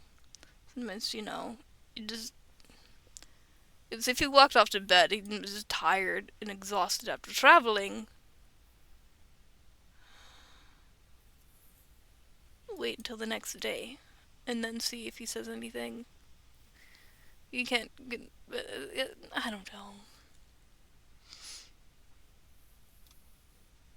He's never been one to really dish out compliments, so I'm not really surprised, but I'm still hurt that he didn't say anything. On the other hand, he's been away for 12 weeks. But if it was a long travel back, I could see just being exhausted and wanting to. I don't know. What was he coming home from? How long has he been in transit? What? What was he coming home from? He's absolutely hanging. What? This, I don't know what that's gonna be slang or something. And I'm absolutely fine with him going to bed and expected it. Just feeling a little sensitive at the lack of any kind of show that he's happy to see me. But they didn't respond. They did not answer the questions. He gave you a hug, has no energy. What specifically were you expecting?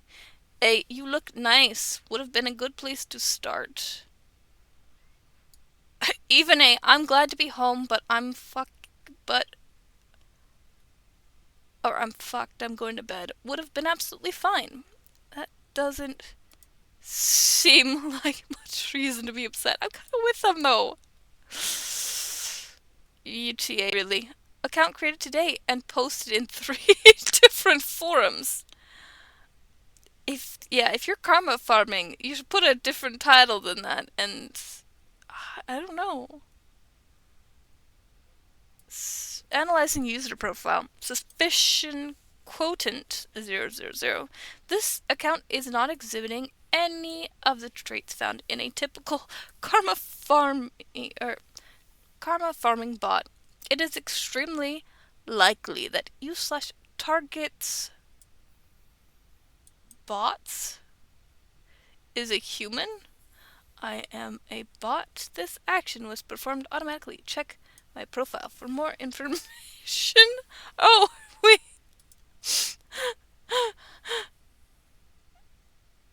Wait, no, because that's...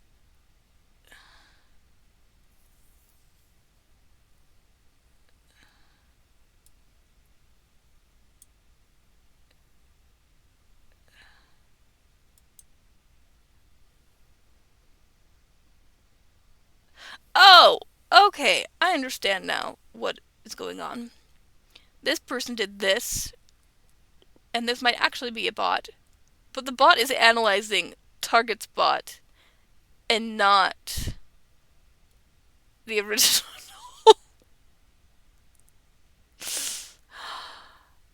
So yeah, it's saying that target's bot is not a bot, which is funny when they have bots in their name. But it's not actually telling us about OP. But I'm still like, if this is karma farming, they should have had a more clickbaity title. In 3 months, you lost almost 200 pounds? One stone equals 14 pounds.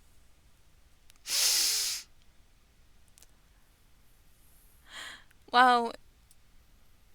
If you're going to troll... Oh, it's 12 weeks, only 3 months.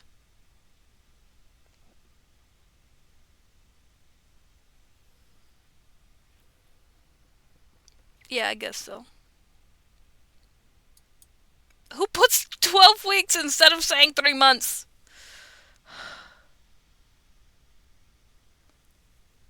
Maybe that's just me. If you're gonna troll, at least spend 2 minutes with Google so you can be effective. A stone is 14 pounds. How you manage to convert that to 15 pounds So you can claim the post is fake is a real mystery.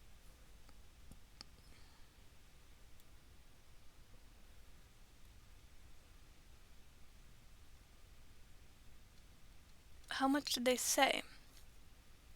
4 stone. So it'd be 12 times 4. Isn't that... Wait, no. Wait. 48? Yeah, so it should have been 50, not 200. Uh...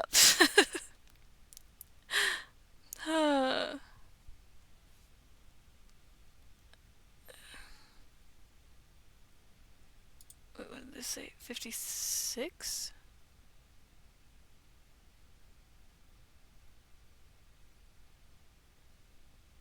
Yeah.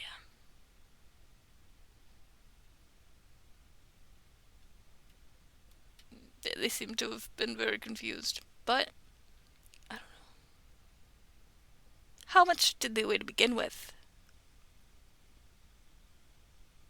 I mean, no.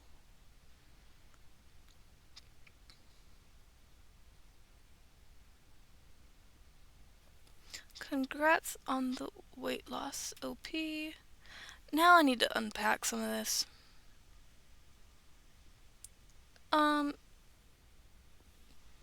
You're doing a great job and should be proud. I'm sure you feel better for it. My niece and back are jealous, and TA for wanting a little reassurance and kind words. They are free and take a few seconds. Hopefully he's a bit more attentive in the morning. Yeah, that's kind of what I was. Thanks. I do feel a lot better for it. Just wanted some acknowledgement from him after not seeing him for so long. Hopefully he will be in a better place after some rest. I want to see an update, if this is true or not.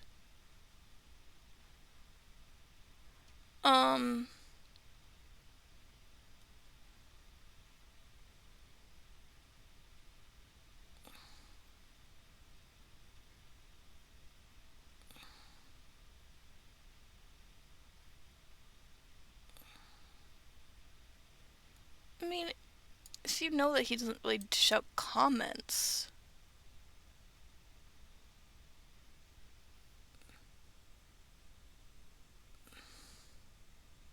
I don't know. I'm like, why are you trying to look nice just for him? Do it for yourself.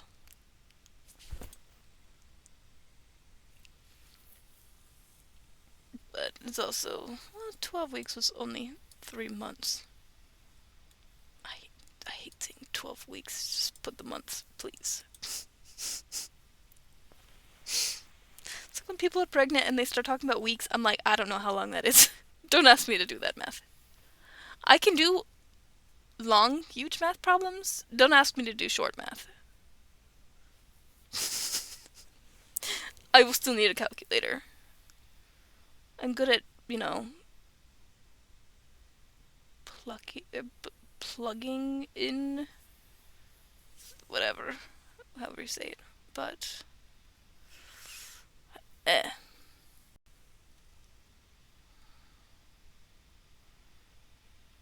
What is my cookie cutter? Finding what your cookie cutter could be? What does that mean? Are they literal cookie cutters? What am I... What? Okay. Actual cookie cutters. I work in a catering bakery. I have no idea what this is.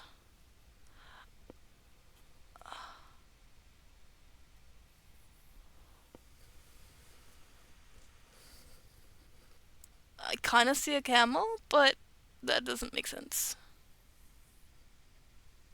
I have a feeling we could just be looking at it from a wrong angle. Also, I think they would know to put the sharp end down. Let's see.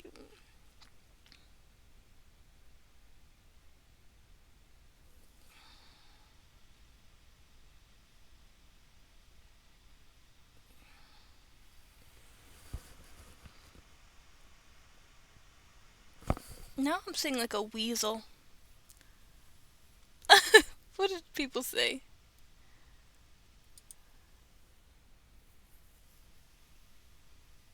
It kind of looks like a bird, a camel, and a dinosaur. It's a camel. That cookie cutter could be found here. How is why is it missing the other?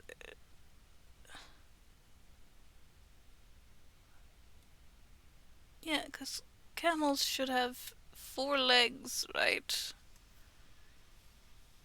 Ugh, one weird camel. Don't know how you recognize it. It's so cool. The bipedal camera. Who wants you to smoke more cigarettes? The head and hump are easily recognizable, but I thought it was missing 2 legs. Thought it was a misshapen kangaroo. Yeah. Okay. We're gonna I had to see. What is this supposed to be? Stop now. What? How's that a cookie cutter?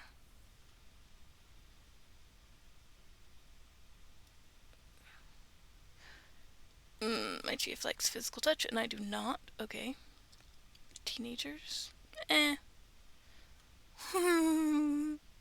Full charged!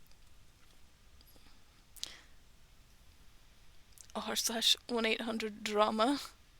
Told my friend they're harming their dog. Now they're not speaking. Am I the drama? Edited to add details of the kind of food at the bottom. Hello, fellow peaches. I'm Ray, 24, he/him. I recently ended a situationship with someone I'll call Red, 32, they/them. What did say they? We were close for many months. I stayed over often, helped with cleaning, and cared for their 11-year-old dog. That is an old dog. Nemo. I grew to love their company and their dog. Over time, I noticed Red regularly fed Nemo large amounts of human food. Gotta be careful with that.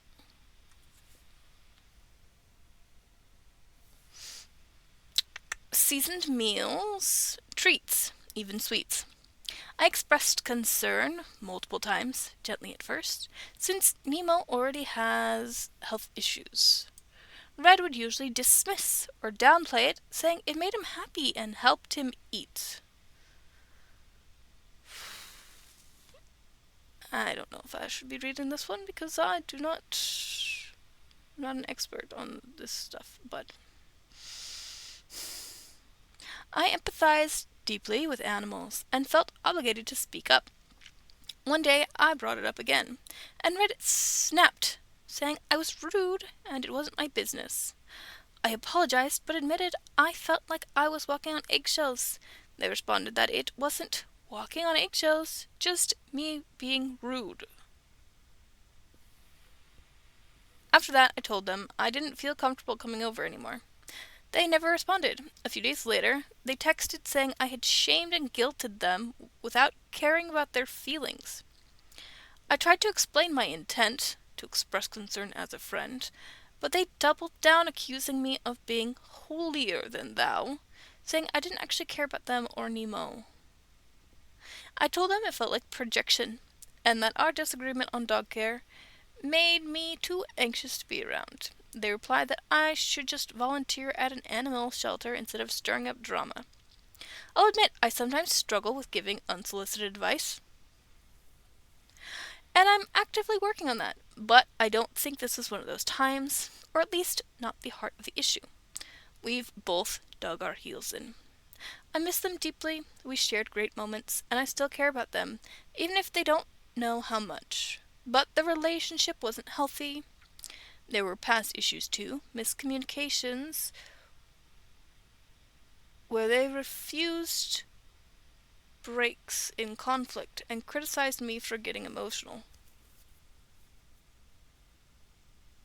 And you probably better not being with them. We work in the same field, so we'll probably cross paths again. I wish we could at least agree to disagree and be cordial, but I'm not sure they're emotionally capable of that. Am I the drama for telling my friend their care for their pet made me uncomfortable and ending the friendship over it? Edit. They cooked all the time and gave him their leftovers, so quite a bit more than a morsel. Meals with onions and garlic, curry, pot roast, chili cheese fries, 2 to 3 slices of French toast, his own side of teriyaki chicken from Panda Express.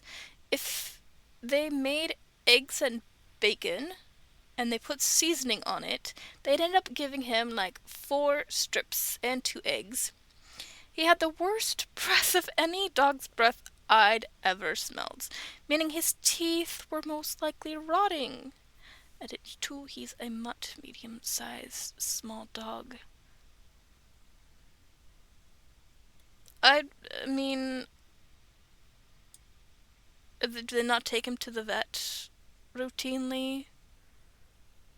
Might be time for a checkup.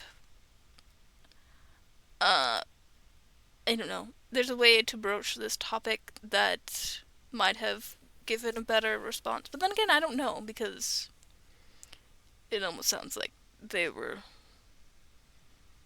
might be,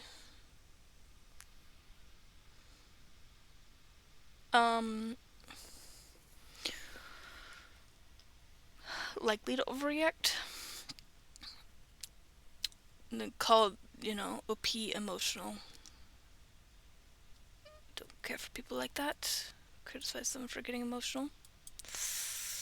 Refused breaks in conflict. I mean, like, did they not give you space if you asked for space? Is that what's going on?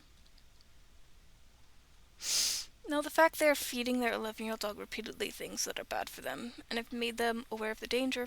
How did you do it? Did you just, like... I wouldn't say don't feed them any of these. I would give them a list of, like, things like, oh, I heard that, dogs aren't supposed to have onions. That's actually very bad for them. Actually, I don't know if they're supposed to have onions or not. But, that's the way you kind of say it. Bring it up. Then again, I guess if you're constantly bringing up every food that they make.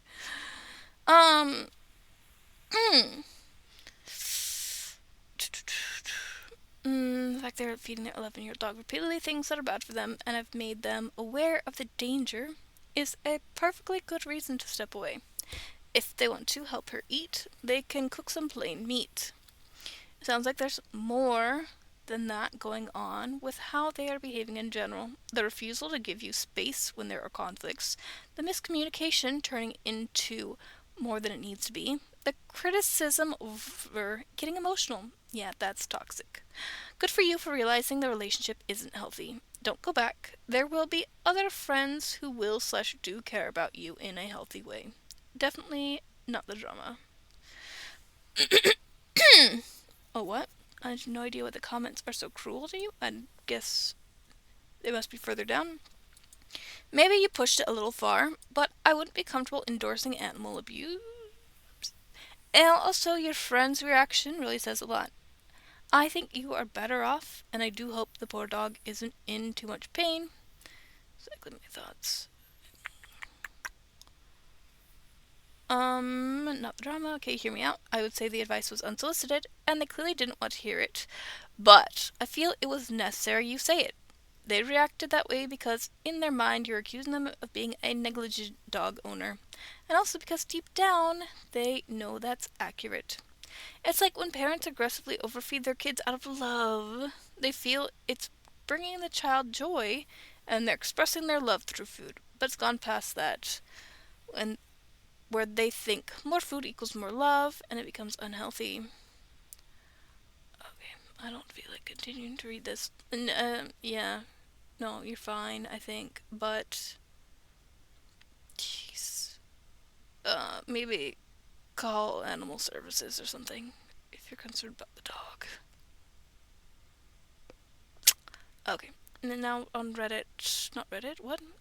On Twitch, we're gonna run a 3-minute ad. I'm gonna take my meds, and then we'll be right back.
Alright, we're back. AITA for telling my mom that my little sister's headaches aren't real. Do you have proof of this? My, female 18, little sister, 8, has been complaining about headaches for about a month or so now, since her school ended. She said they never go above a 3 out of 10 in pain, and sometimes aren't even there, but my mom is convinced something is wrong. My little sister sits on her phone or watches TV all night and doesn't go to sleep until about 5 to 6 in the morning. At 8? Ooh, that... I didn't start doing that until... No, actually, when I was like 14 or even maybe a little bit older, but it still was like 4 in the morning, not 5 to 6 in the morning. She wakes up at about 3 in the afternoon and immediately gets on her phone and watches YouTube or plays games with her friends. There have been some times where she has stayed up through the entire night and got up for when my parents left for work and then gone to bed afterwards. And at any time I tell my parents that she hasn't been waking up at 7, but instead has been awake, then going to bed after they leave, they tell me I'm lying.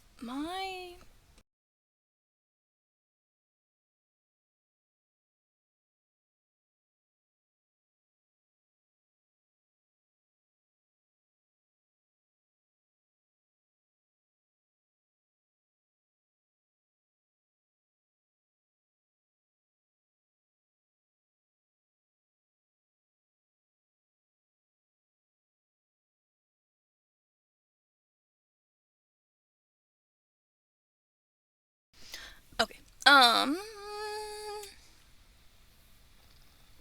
Been awake and then going to bed after they leave. They tell me I'm lying.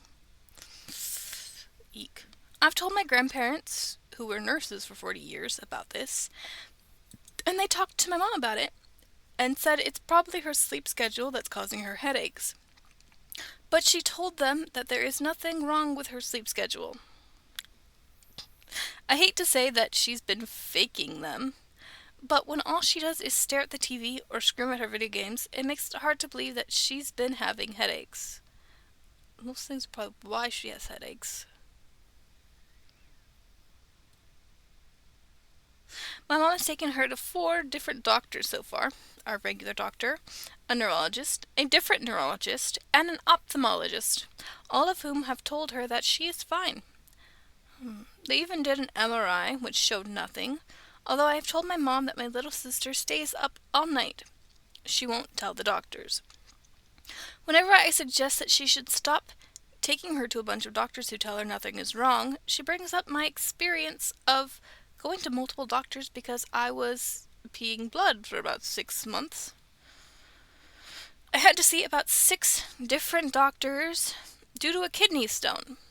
But because I was so young, none of them considered that it could be a kidney stone until one doctor finally performed a CT scan that revealed it. I pointed out that our situations are different. I had a symptom that I couldn't fake. Just because she can possibly fake it doesn't mean that she is, though. And none of the doctors could determine what it was. In her case, she has been experiencing occasional headaches and has been told multiple times that everything is fine. So, am I...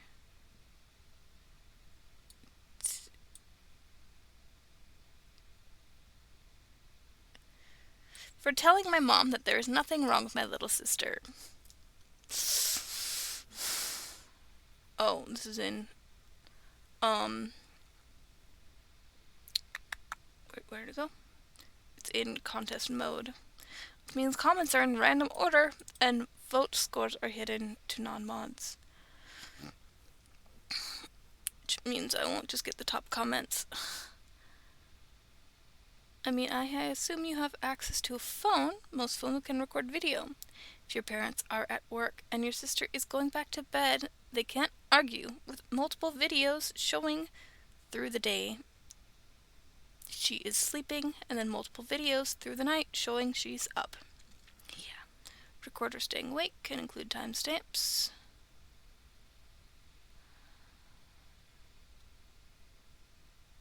That's just repeating. I actually don't understand why you think she's lying. Staring at screens constantly gives you headaches. There are many reasons for headaches. WTF. Everyone sucks here. Your little sister is probably not faking her headaches. Lack of sleep and too much screen time will definitely cause headaches. No need for underlying causes.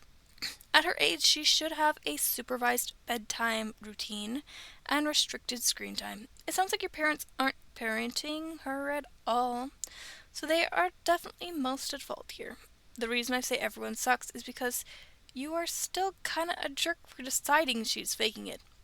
She's a kid and doesn't have the self-control to make good choices, even if she does realize she's hurting herself, which she might not even know. If you can prove she's not sleeping, that may help. You may be able to use her tablet to prove it. It should have a way to show how much screen time she's had in a day. Yeah.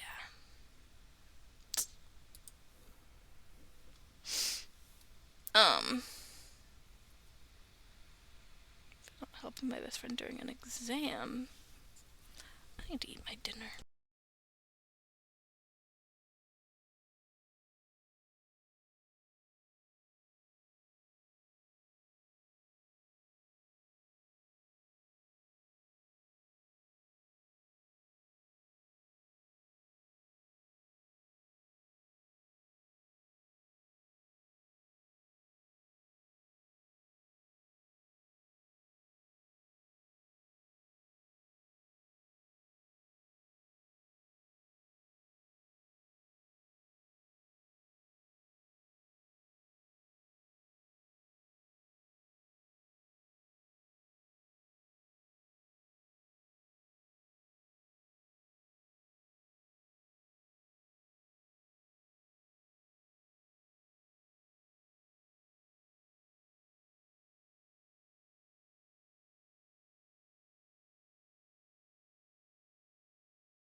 AITA for forcing my wife to eat.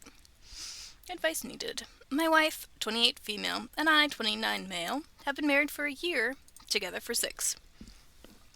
Over that time, I've gotten really concerned about her eating habits, and it's starting to cause some serious friction.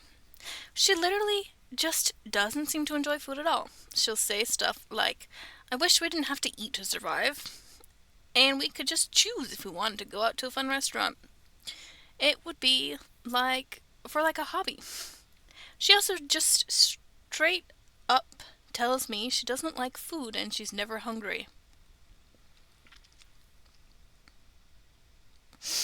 The biggest issue is that she'll only eat dinner because I'm home to make sure she does. During the day, she'll just forget to eat or avoid it entirely. Even at dinner, she's super particular about what she'll eat, and if I'm not home for dinner, she again will not eat. I've seen her hiding food in the trash can that she said that she ate. It'll be an excuse like she had a few bites and got full, but I don't think she even took bites. Don't even get me started with her not eating breakfast. I need to pause here, because I don't know if this is eating disorder territory. if she's concerned about her weight, kind of a thing, and she's just not wanting to eat, or if this is like neurodivergent, where sometimes you don't realize you're hungry until you're like really hungry and might have certain um peculiarities about what food you eat. I don't know. Let's keep going. When I try to talk to her about it, she gets defensive. I've brought up the possibility of an eating disorder, but she shuts it down immediately, saying she's fine because she weighs 140 pounds and is 5'5". The weight she says she is. Does that mean that they think she's less than that? I don't know woman who actually has an eating disorder that'd be like, I'm 140. Like, that's it's pretty average, unless she's intentionally lying about weighing more. I don't know. I don't know if somebody. Then it's gotten to the point where I feel like I have to force her to eat. If there's proof that she weighs 140, then I think she's fine. Unless she does not weigh that much and actually weighs a lot less, then it might not be that much of a concern. Some people have different, oh no, my niece has a fever? Is that who has the fever? Oh. There's a rash on her belly. Sorry, I got distracted. Some people don't need to eat as much. I don't know what to say about that. People have different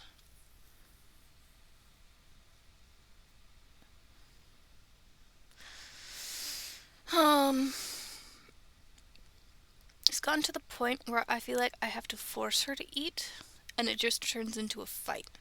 She gets mad at me, and I feel like an a-hole for causing these arguments, but I'm just so worried about her health, I don't know what to do. And maybe I wouldn't be so worried if she wasn't on the treadmill for like 3 hours a day without fueling her body. Okay. Yeah, there might be some. I don't know. It's not 3 hours constantly. It's just going to the basement several times to get on the treadmill. Should I keep forcing her to eat, even though it's causing us to fight? Or should I just let her do what she wants? She would go for days without eating if I didn't say anything. Edit to answer the question if anything has happened or changed. Ooh. Yeah.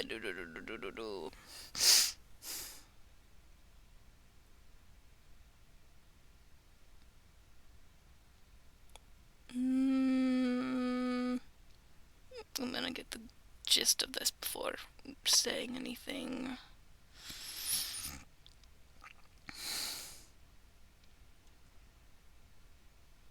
So, a friend of theirs got very inappropriate and handsy with her.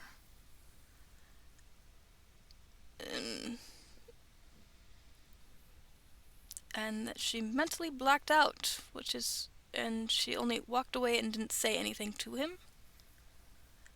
And it happened 3 times that night. Sent him a nasty text, and he admitted to knowing what he did. I reached out to other friends, letting them know what happened, and that we would no longer be around if he or his wife were invited. Who was one of her close friends and never reached out, which is a horrible situation.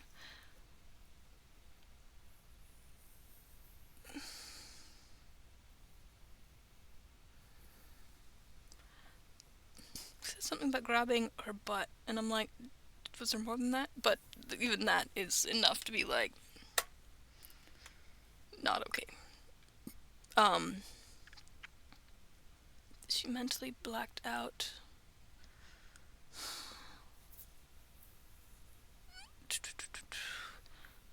Who's one of her close friends and never reached out, which is a horrible situation. I've tried asking if she wants to go to therapy. She says she's fine, so I don't know if that's contributing to this. Ever since dating, she's had a weird relationship with food, but it's definitely gotten worse over the last year, I would say. She's also not on any medication and refers to her mom as an almond mom. What? Update. I made her. Okay, yeah. Update. I made her get on a scale in front of me. I know it's harsh, but has opened my eyes. She's at 116. Yeah.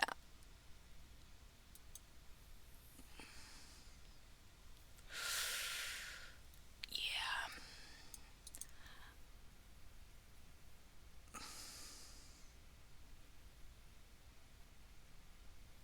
I'm just trying to analyze that it seems like it got worse after the situation with the ex-friend.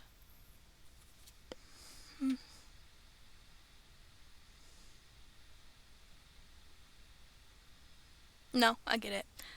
I'm like, a lot of times things like that happen and people might start eating more to try and make themselves like less attractive.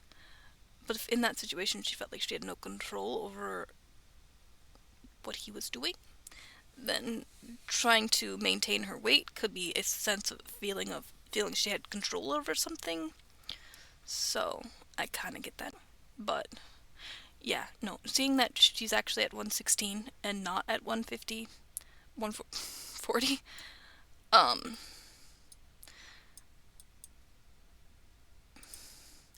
not that being 5'5" and being 116 is that bad.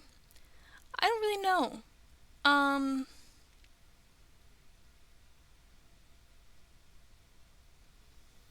Do I want to talk about my own body? If I was 116, even though I'm like 5'4", 5'5", it would not be good. But I've also got a lot of weight that's not gonna go away.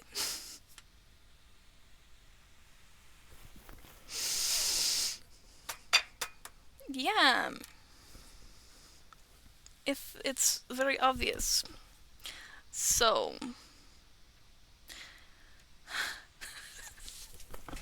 I'm just gonna back up and you guys can figure out what I meant. If I did not have a certain size that I have, then being 116 wouldn't be bad. And I don't know her body type, if how the weight is distributed. Because I got myself down to 113, but that's because I really had no appetite. And that is when I realized that, oh, this is not good, and I had to start forcing myself to eat. And then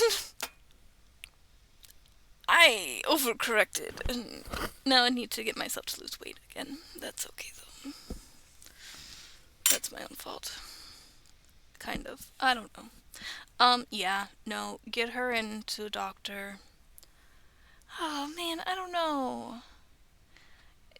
Trying to get her to see a doctor. She also said she didn't want to go to therapy.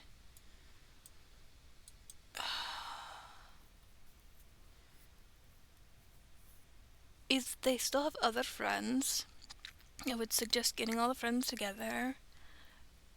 Not necessarily confronting her, but just like kind of sitting her down and saying, "We're worried about you." And I will say this as a person with ADHD that actually forgets to eat and drink. I also am on stimulant medication for said ADHD, and it suppresses my appetite. So if I forget breakfast, I won't eat again until dinner. I also walk almost everywhere. What she is doing is not healthy, and she needs help. I will, however, suggest that this could not be an eating disorder, but a sensory processing issue with food, either eating it or the digestive system. I think it's both. I think that might have been it, but after what happened before, that she feels like she needs a sense of control, and compulsive exercise suggests an eating disorder, not a sensory issue. Yeah, there we go.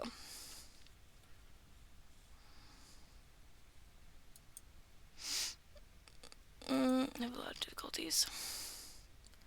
Sometimes present in ED type ways, but often solely.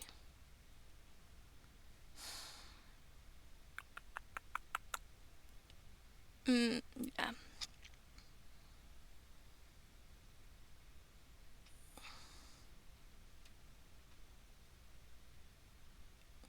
I don't know if it's that she wants to lose weight, but it still could be a sense of control that she has. It's a way to have some sort of control over her life.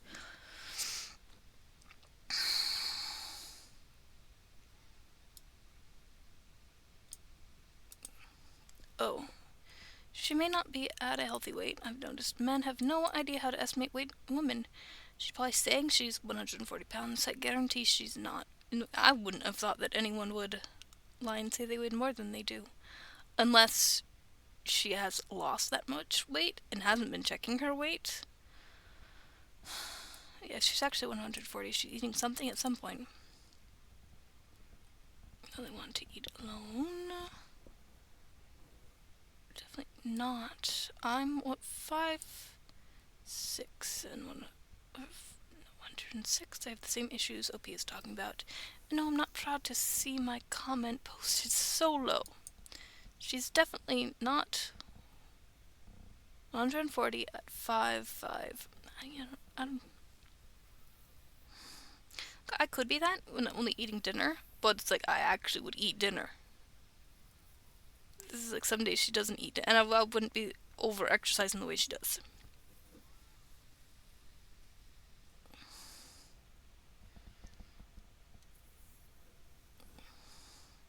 There we go. Many times it's not about the weight per se, but the control over a situation when other things may seem out of your control. Yeah, it's... Can I do it too? I don't know. I don't think so. Oh, I don't have any points. Yeah.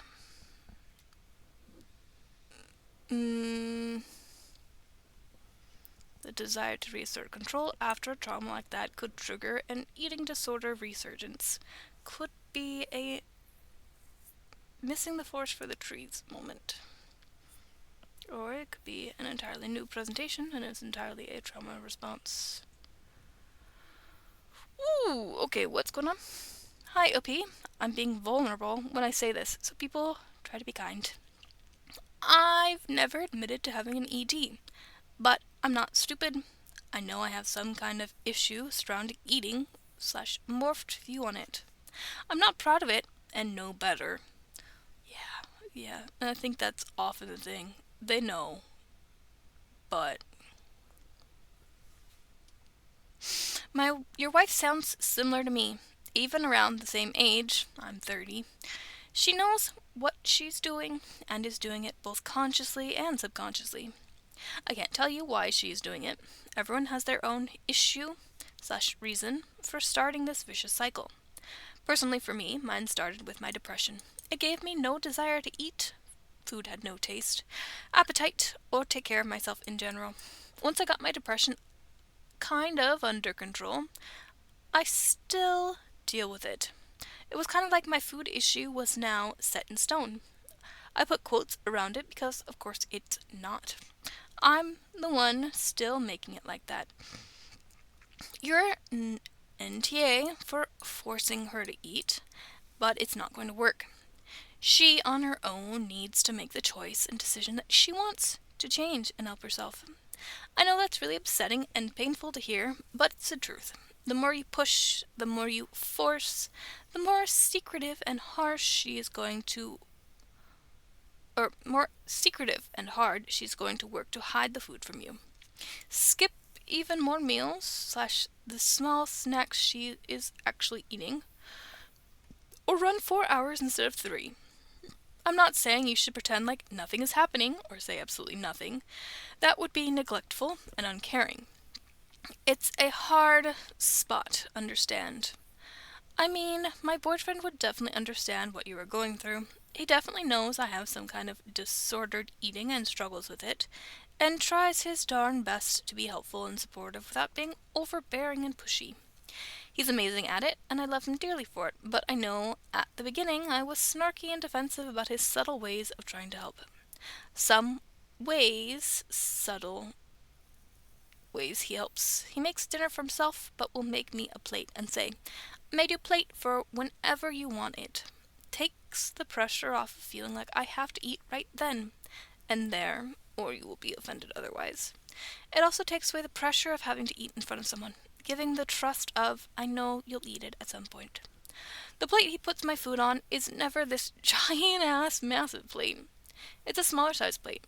This takes away the immediate feeling I get of looking at food and feeling like, that's a lot, I can't eat all of that. No way I'm finishing that plate. Never comments or praises me for eating or finishing something. Basically pretends like, yes, I didn't eat again. Never comments or praises me for eating or finishing something. Basically pretends like I didn't even eat again. Takes away the pressure of feeling like someone is watching you eat and monitoring your every move. I think sometimes people don't understand this. Yes, sometimes you don't want to be like praising people for doing things. Other times you do, and it's like so hard to figure out when to praise and when not to. But it's really psychologically, there's gonna be some sort of way to figure out whether or not you should praise them or not.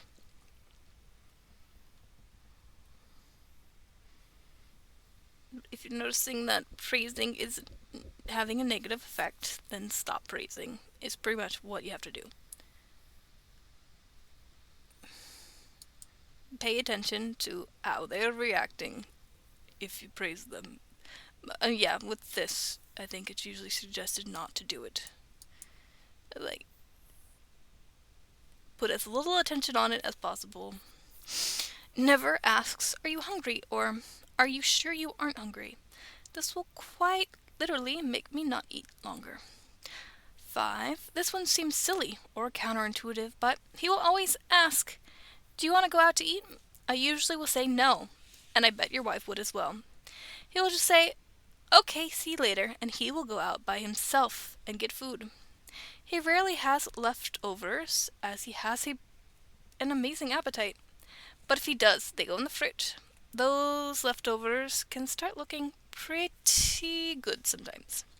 And also, it started to get lonely sitting there knowing he's out having a good time. So guess what? I started joining him even if I didn't eat. That's a big step to be surrounded by all that food and not getting crazy anxious. I know some people will think he's babying me or going above and beyond, but he's really not. He sounds so supportive and actually, well, I don't know, the last one was a bit interesting.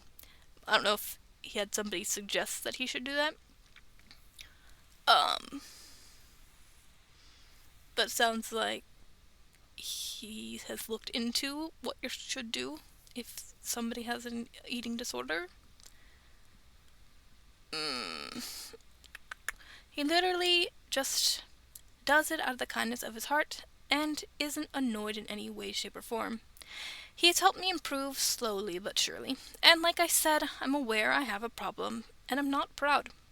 OP, I wish your wife the best, and hope you and her can figure out some solutions. I praise you for being proactive. Oh yeah, they got a lot of... This has a lot of great insight. I really appreciate you being open about your experiences. I'm going to try these. Yay! I don't feel like... I don't want to just ignore that other people have said very heartfelt things as well, but I kind of want to move on to another story. Not that I know what story, but we're gonna keep looking.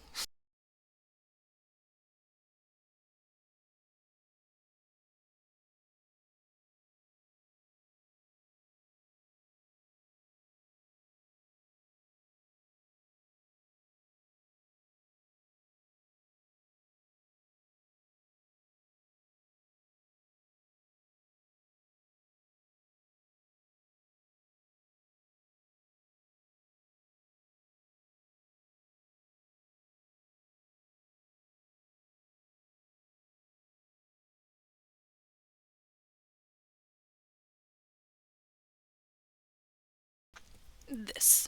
This I get being mildly infuriating. Maybe more than mildly, but I don't know. So it's a picture. It says my first ripe cantaloupe, and you see the cantaloupe. And then there's a turtle, and it has been eating the cantaloupe. I'm just like, ooh, turtle. This is very unfortunate, though, for the cantaloupe. Well, for OP, because they don't get to eat the cantaloupe. Well, they could cut off the part that he's been eating, and it's a constant. Correction! His first ripe cantaloupe. This is an OP. Shouldn't have planted it. Oh, this is on OP. Shouldn't have planted it in the turtle's house. What if OP is the turtle, and this post was actually a metaphor for being stuck in a tiny little shell? Their only solace being a small bite of cantaloupe as a treat. I can't tell if you're baked as hell or just very pure. What? I think they're just being silly, but okay. Baked as hell, and my dude above has nailed it. I'm just really happy to see that turtle enjoy his first cantaloupe. Picked always. Why not both? This would actually make me smile. It did. Oh, okay, good. He's so happy. Turtle. A tortoise.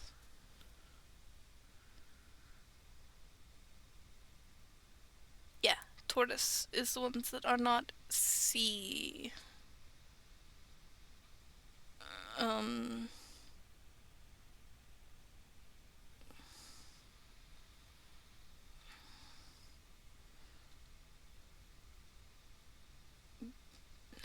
Bearing isn't the word. What is the word? I don't know anymore.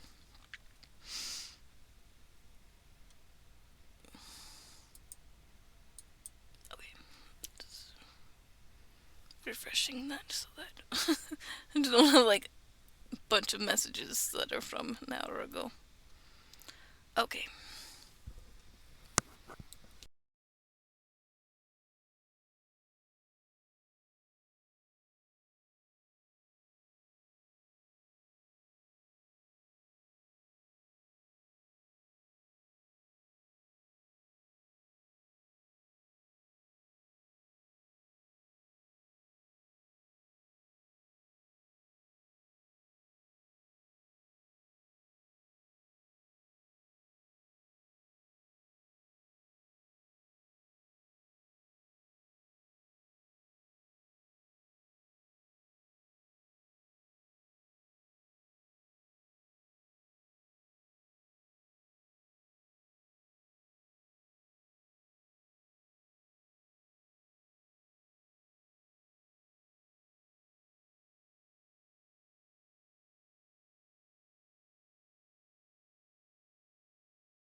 Okay.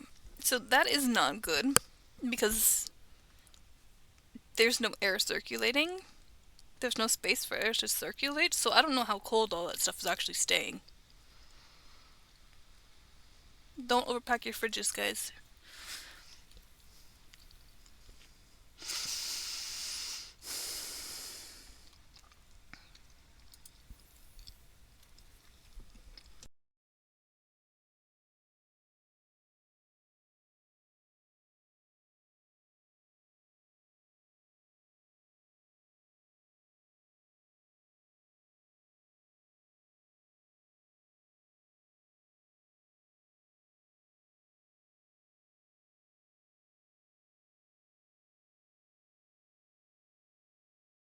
Okay. She packed it so that there's greater thermal mass will keep the cold in there longer. Except packing it like this does the opposite. Lol. Yeah, I was like, wouldn't a greater thermal mass make it warmer? This is what my class looked like in elementary school when we had to go outside for recess in the cold. All packed together. Yeah. Having more in a fridge or freezer improves its efficiency to a certain point after everything is to temperature. Once it impedes its airflow, you've gone too far. Yes, airflow. But with a normal full refrigerator, it's less air to keep cool the more you fill it up. I think I understand what they're saying, and I think that makes sense. There's just a certain like threshold that you want to reach and not exceed.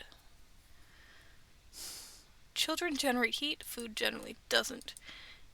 Yes, but if the food was not cold when you put it in, I don't know.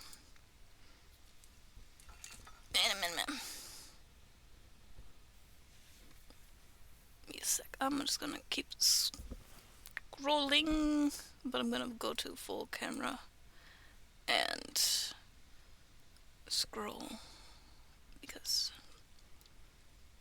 I can.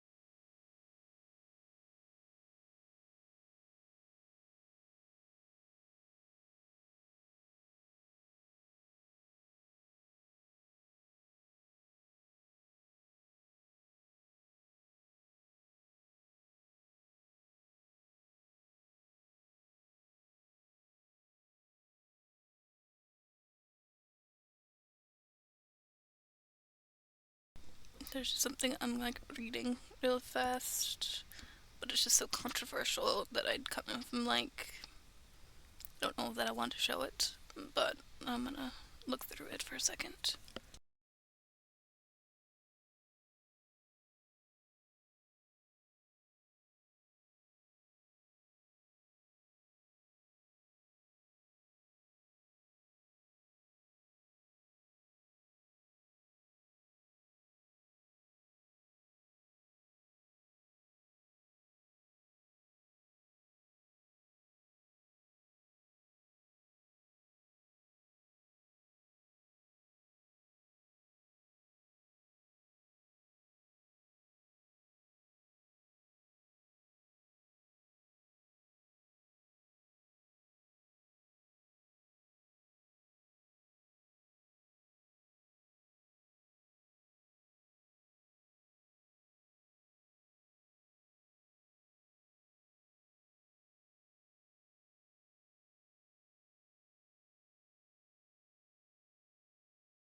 Okay. The post is just about a 17-year-old who decided not to continue a pregnancy and that they were feeling guilty about um having done that. And it's just a controversial thing that I don't feel like reading it. But at least a lot of the comments are supportive of them and trying to, help them not feel as guilty. But yeah, I don't feel like reading that out loud. I'm just worried that people might be in there and making them feel worse when they already feel guilty.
Am I the butt face for giving away baby furniture despite knowing and disapproving of my disabled cousin having a baby soon?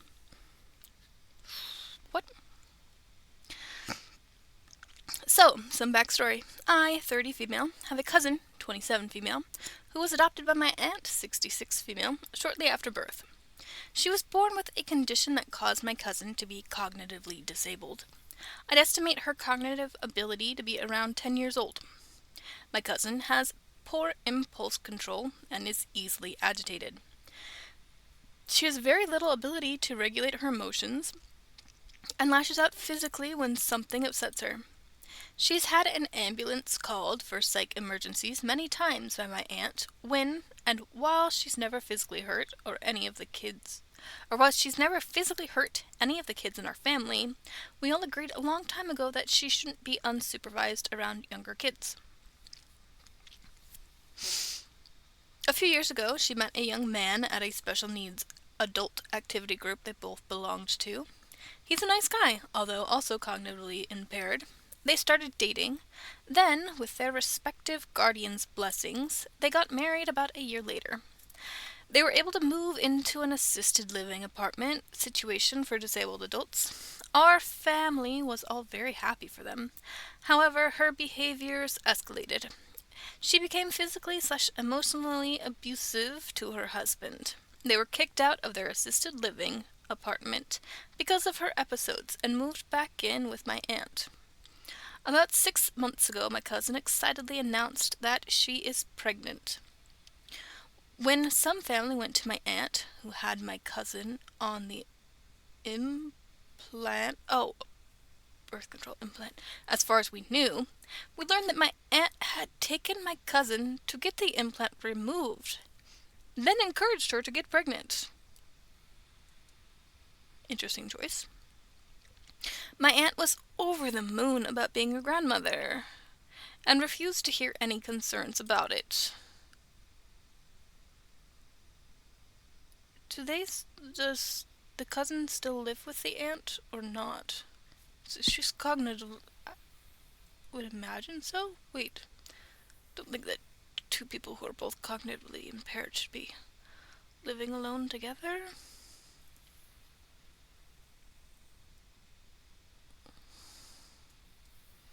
They moved into an assisted living apartment situation for disabled adults.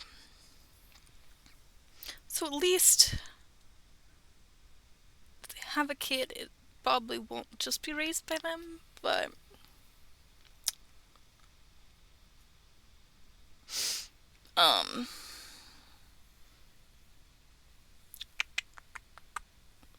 my cousin refused to hear any concerns about it. The whole family is in an uproar. My cousin flips out over minor inconveniences. She's not going to be able to regulate herself when her newborn is screaming at 4 a.m. When it became clear that my aunt was keeping the blinders on, I had to walk away. I've not spoken to my aunt or cousin since the big blow-up.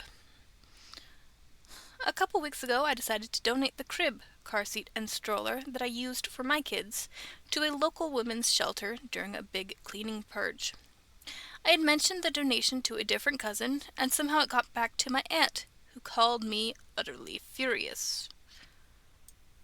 When she asked why I didn't offer them to my cousin, I said my cousin has no business having a baby she can't safely raise, and I wanted no involvement in it. That doesn't mean that you can't give them things that will be helpful. I don't know. Yes, OP's not obligated to have given these things to the cousin, but at the same time, even if you don't think that they should have kids, you could still give them things. They're going through with it. It's already in the works, and might as well try and make it as easy for them as possible. I don't know. My aunt fired back that I wasn't actually so concerned about the baby if I didn't want to contribute things I already had, and that I was more focused on my disapproval. She hung up on me shortly after. Now I'm wondering if she's right. my husband says I'm not obligated to give them anything, which is what I said. But I'm second guessing my character over this. Does this make me the butt face? A little bit. CPSDCFS needs to be called is not right. Your aunt wanted a baby is what it sounds like. Yeah, deplorable. This is actually what needs to happen. Social services need to be involved. CYS has been called, and they are aware of the situation. But until the baby is here, there's not much they can do. It's stressful, to put it mildly. It is very unfortunate. It seems like they're waiting for a potentially life-threatening situation for the baby to occur before stepping in. They can't exactly take the baby away when the mom is still pregnant with it. Yeah, APS may be a call to make to... They were contacted and the situation isn't under their authority.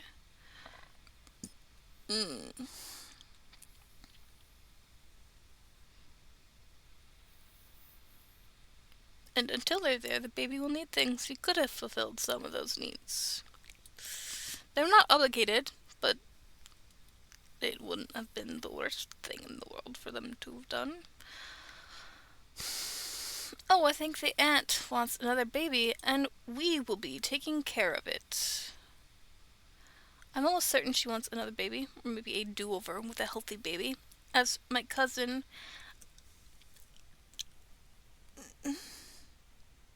My question is, with the cousin, how much of that is genetic? The cousin was adopted, I think they said. Will their own child, though, have the same issues that the cousin has? I don't think the aunt thought that through.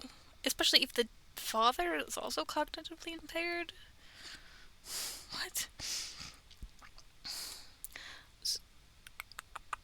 Or maybe a do-over with the healthy baby, as my cousin was very sickly as an infant due to her medical conditions. But my aunt is in bad health, and my cousin's behavior has stressed out my aunt so much that it's made her health even worse. She's wearing rose-colored glasses, and nothing any of us have tried gets through to her. Oh, it's not genetic and cannot be passed down. Okay. Yeah, what about the dad's condition? Did OP mention a genetic condition? I was questioning whether or not it was.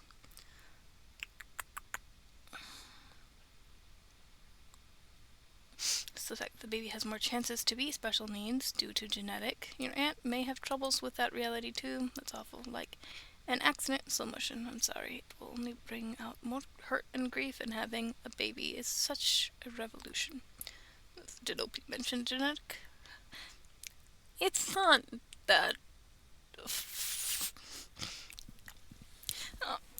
I don't fault them for assuming, though. Especially if both parents have cognitive issues. But yeah, I questioned it, but without necessarily being assuming. But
now I see two stories back to back, and I'm like, I want to read both of them.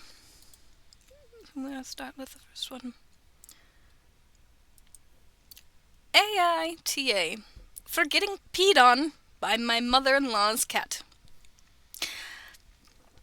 I went to visit my mother-in-law, who lives in a different country, with my partner and my 3-year-old son.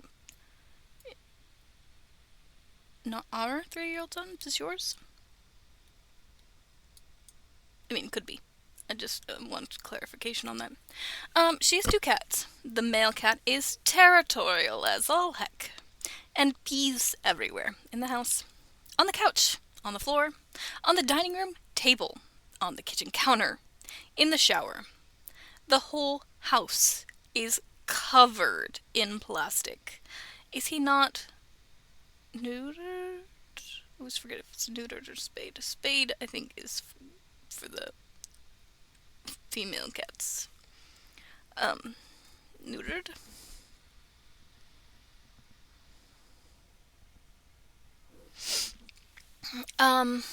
Covered it. Not only does this cat spray the whole apartment with urine, but he casually takes bloody chomps out of people's arms at what seems like completely random times. I don't want this cat to get too close to me, for all of the aforementioned reasons. So when he gets too close, I push him away. Not to hurt him, and not violently, just to get him out of my face. My mother-in-law hates this, and my partner hates it too. And they both say I'm not being nice enough to the cat. I know it's not the cat's fault. I just don't want him chomping me up or spraying me with urine. One evening, I was sitting on the couch with my feet on the ottoman. My mother-in-law was also sitting on the ottoman. The cat gets up and pisses on the ottoman, pisses on her, and pisses on me too. My mother-in-law exclaims, "He never did that before. This only happened because you're here and you're not treating him well." What? If it never happened before, then why is... Oh, then he never peed on her directly? Just that he's peeing everywhere else, just not on her. Or he's never peed on a person? I feel like nudging this vampirical urine factory of cat out of the way when I don't want him around. I just feel like nudging this vampirical urine factory of a cat out of the way when I don't want him around doesn't constitute mistreatment. The cat is clearly not afraid of me, as he keeps getting in my face. No, he's not afraid of you. Did she say that he was afraid of her? That's not necessarily why he's peeing everywhere. He keeps getting in my face, but I don't know. Am I the asshole? No. No. But I could see the way she's responding, making him react. Because she's not just letting him be the alpha or whatever, that she's pushing back, that he is like, "No, how dare you act out against me? I am going to pee on you."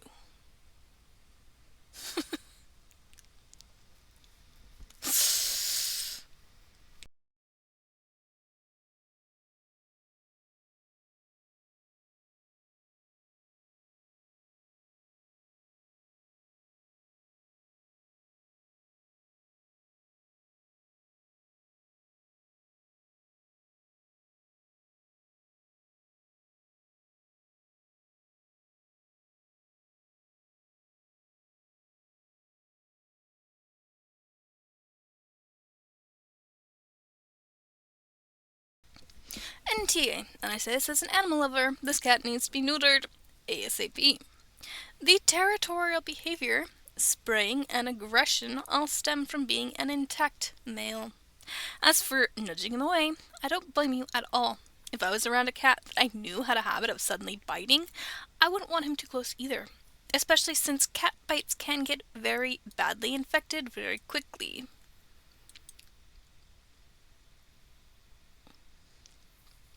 Biting, not scratching.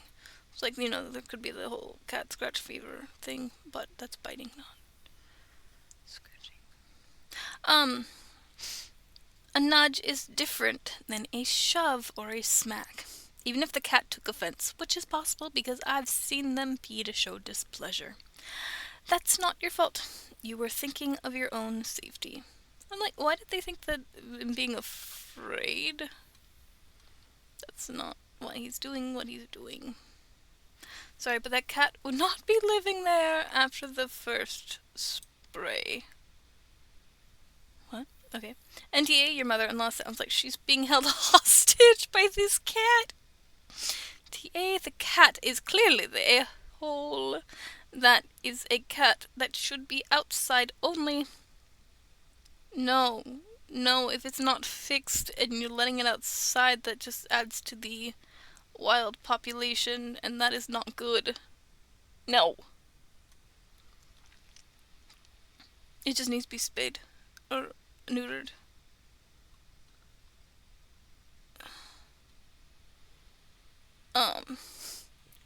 Mother-in-law is acting like you should tolerate her rotten cat.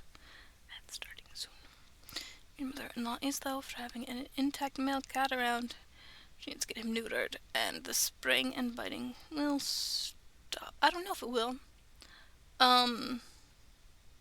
It should lessen. But the fact that he reached maturity without getting neutered means that some of his behavioral things might not ever change. Which is why you should get them, if you have a male cat, get it neutered before it reaches puberty. Oh, he's already neutered. They even brought in a cat psychologist to try to change the behavior. He is neutered.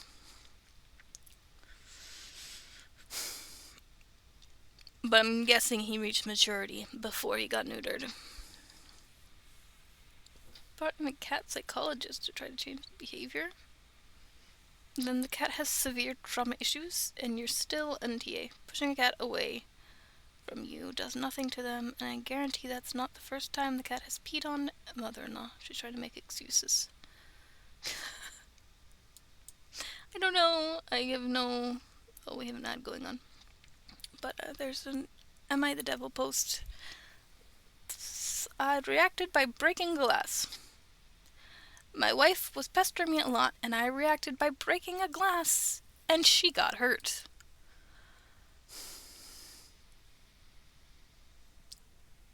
A few days ago, I had a really hard and strenuous day at work. I had to walk a ton. Oh wait, this is from somebody who has been designated devil. So, I need to...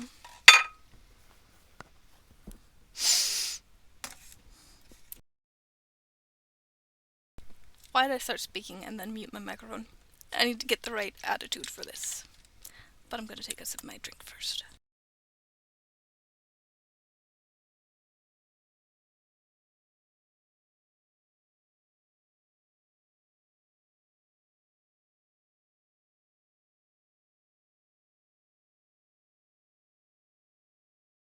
A few days ago, I had a really hard and strenuous day at work. I had to walk a ton with some heavy stuff and was overall just drained. I also had a rash on my back. I just want to come home and not be spoken to at all and just sit in the dark through my headache. I feel a bit bad reading it the way it was, because that's all somewhat valid though. Drained, rash on your back. You just want to sit in the dark through a headache. Like, that's fair. I texted my wife that, hey, can you please give me space when I get home? Wait, what's going on?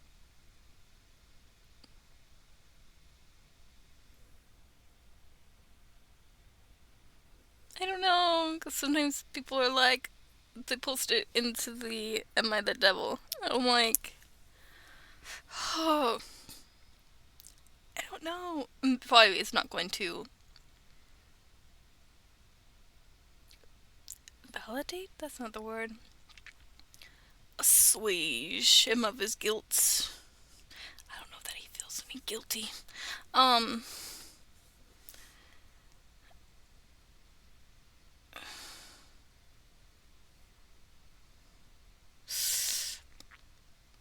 I text my wife that, hey, can you please give me space when I get home? She has issues with respecting boundaries at times, and to please not make any requests of me. She said okay, and I headed home. Sounds like she did not respect that. That doesn't mean that what breaking a glass and all that is warranted. But let's keep reading. Once I was there,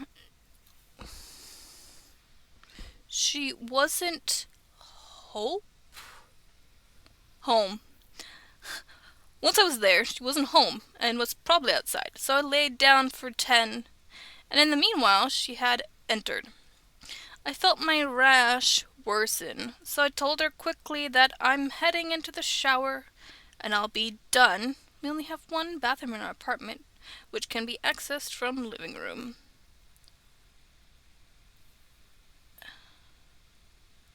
What?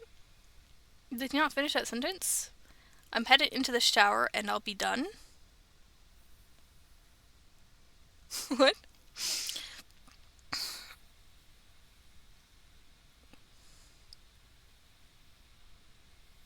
Before I went inside the bathroom, she didn't wait even a second to tell me she needs my help in getting groceries from our car downstairs.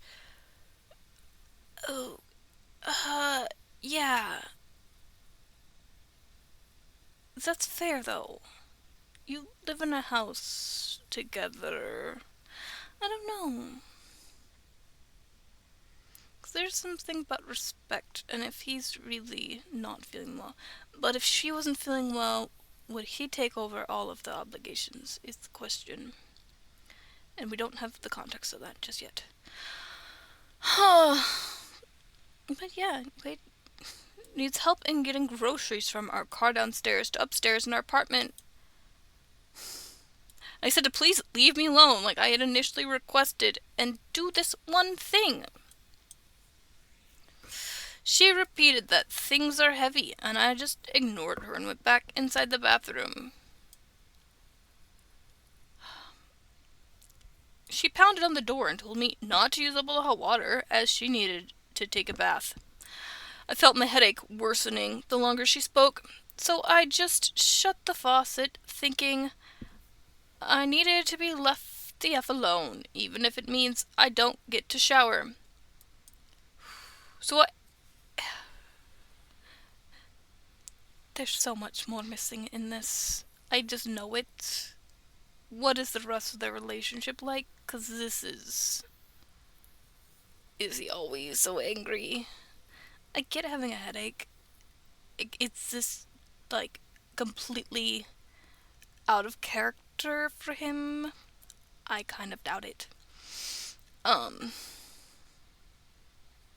Otherwise he wouldn't be, like, posting about it here. I don't know.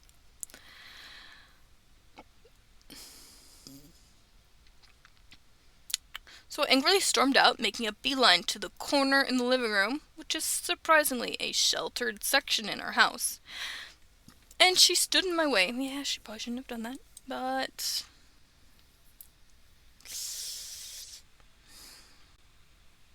It also sounds like... I don't know how to feel about any of this. I kind of am just like, you guys probably do not belong together. She started saying the same darn thing about the groceries and something about our dog bed, and I just raised my voice, telling her to get the F away from me for just today and stop talking at me. She took this as an invitation to repeat herself again, and at this point I nearly wanted to cry and beg, but my emotions manifested as fury, and somehow my hand landed on the glass of water I had drank from, and threw it so hard to the ground that pieces of it went flying and launched at her leg, where it started to bleed.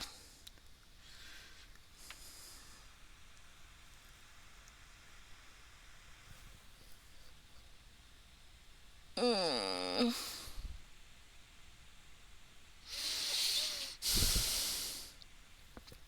She had also tried taking a step back, but from the water, she slipped and fell in the back of her. Oh my god, I can't keep reading it with this, cause, oh my gosh. This doesn't feel serious enough for what's actually going on. She slipped and fell, and the back of her head slammed against the coffee table. I was aghast at this, and she started to cry very, very loudly. Yeah, I would. Ah, this is where he's the devil. I begrudgingly helped her out of the mess. Begrudgingly? She just physically got hurt and you're begrudgingly helping her? Are you serious? It's one thing to be in a mood, but if this is somebody that you're married to, wait, is it the wife? Yeah, married to, you should love them and not want them to be hurt. And even if you're like mad at them for not giving you space, if they get hurt, any of their concerns should just be wiped off and wiped out, and you should just be focused on, are they okay? I helped her out of the mess while she kicked her legs and arms, but once she got up and started to walk toward our room, I just left the house because I was so overwhelmed and overstimulated. Do you have, neurodivergent stuffs? I was kind of wondering. I always wonder. I always have that in the back of my mind. Is this person neurodivergent? I want to make a series. Is this person an a-hole or are they just neurodivergent? And it can be both. But I don't know, because at the one point they did say, hey, I need space. And she'd agreed to it. But at the same time, if they're living together and groceries need to be brought in, I don't know, because me personally, I will bring in all the groceries by myself and never ask for help and stuff, but it's still most likely not just groceries for her. It's united, combined groceries. So, yeah, he probably should be helping. But at the same time, is there times when she asks and is not feeling well, and he will just take care of all of this stuff? You gotta have, like, equal parameters and stuff. And I have no idea. But still, she's hurt, and they decided to leave the house.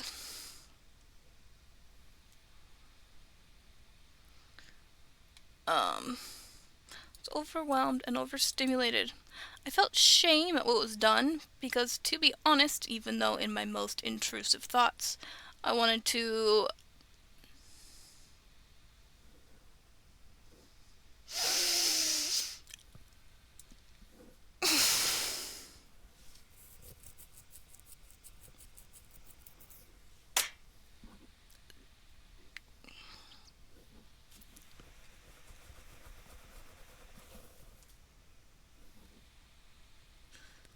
I don't know how to feel about that.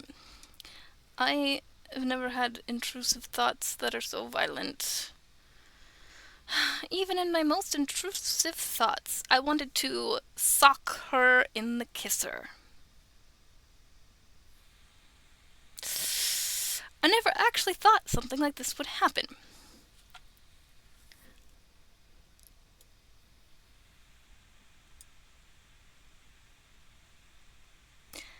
Part of me is like, you should never admit to this.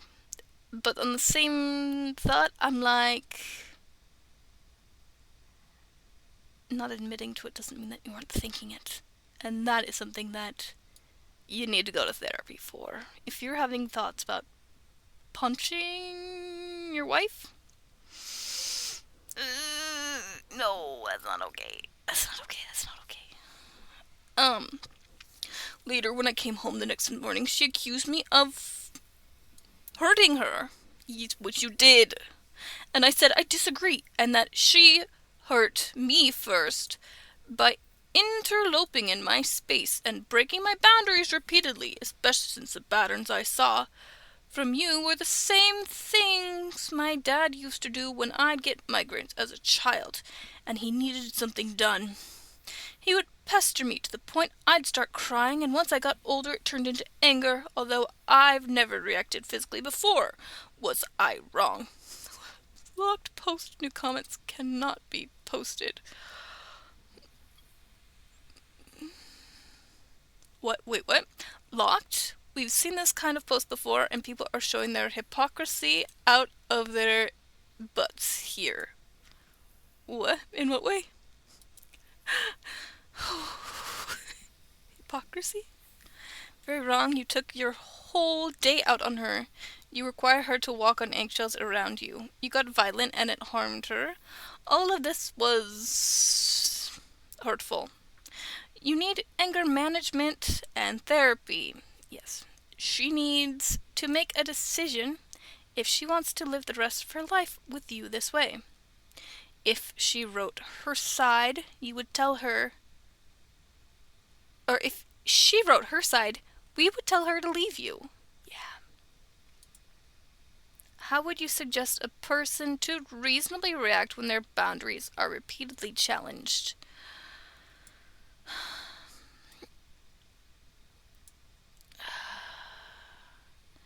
I don't know. I really don't. Part of me is like, everybody sucks here, but OP is definitely leaning worse. A repeatedly challenged, broken, and cross without any regard for their well-being. Why did you guys get married in the first place? Can I ask that? I had made myself clear tens of times to please leave me alone, starting from that initial text to me beating down and pleading, or me beaten down and pleading her before I lost my cool. Also, I didn't hit her, I threw the glass. Okay, the floor. On the floor. And it was an accident. And then she was hurt and you walked away.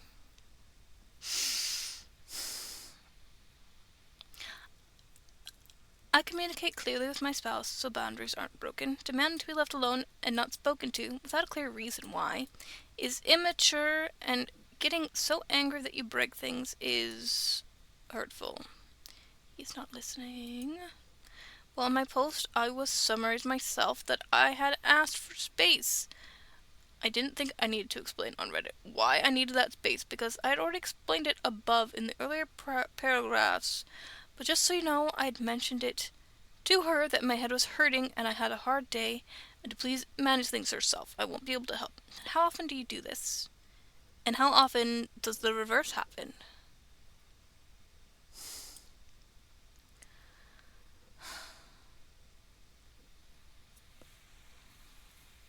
Emotionally well-balanced people that can manage their anger well are able to stay calm and talk. Any escalation of yelling or throwing things or loss of temper is a sign something's wrong and should be worked on. Communicate civilly or leave. Shattering a glass, punching your fists at or on tables. That's all acts of violence. I do not care if it was an accident that it hurt her. It is not normal behavior. Technically, punching such throwing things nearby someone to get them to do what you want is physical by itself. It is DV. Communication attempts tens of times didn't work. Anyone will be pushed to the edge. Yes, it was violent what happened to her, but I didn't cause it. You did, though.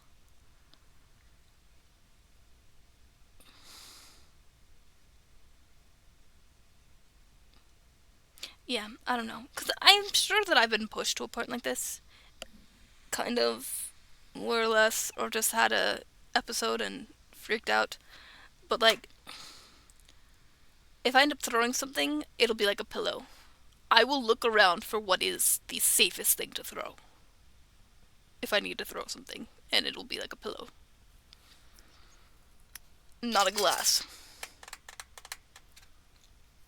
But I don't know, and it's hard to just expect people to have the same to react the same way as you personally would. Oh well. Uh, yeah.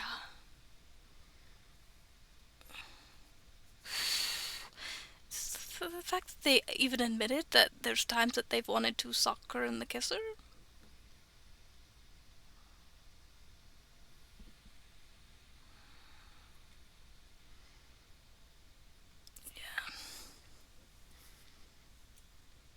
I'm not saying that for her doing what she was doing was necessarily okay,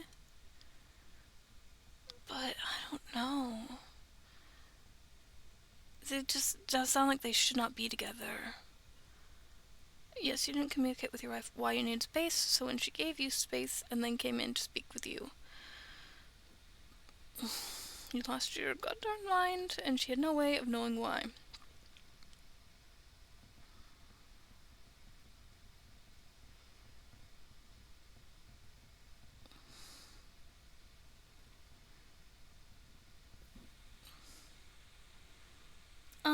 I'm wondering how many groceries, was it groceries she was bringing in, I think? How many of them there were? But then again, I don't know. I'm not gonna say that she deserved to get hurt. No, that was way too far. But at the same time, I'm like, if this could have been prevented, it could have been prevented on both ends. Because he needs to know that sometimes there are other things that take priority, and even if you're not feeling well, you still have to do them. Which is like ice cream melting in the car, you can't just leave it and let it melt. You'll have to clean it up later and it'll be so much worse. But then, what the heavy items were that she was needing him to take care of that couldn't wait till later. I'm also wondering if he has a habit of doing this.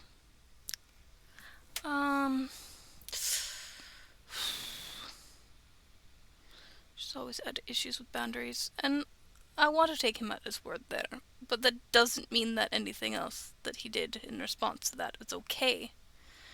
Give me space when I get home. She has issues with respecting boundaries at the time, and to please not make any requests of me. These are your words. Nowhere in there does it say why you needed space. You refuse to acknowledge. Again, that was just to summarize myself. I didn't think I needed to spoon feed exactly what I texted her. Had he used quotation marks, I'd have to scroll back up and then I'd lose my place with the comments. But yes, if you're using quotation marks, it should be exact. But correcting you now, since you claim to say something that isn't true, yes, I broke the glass, but not in her direction. She simply happened to have taken a step where it happened to hurt her. It was an accident. You have severe issues with communication. You haven't corrected anything I said. The fact that he doesn't seems like he even cares that she got hurt.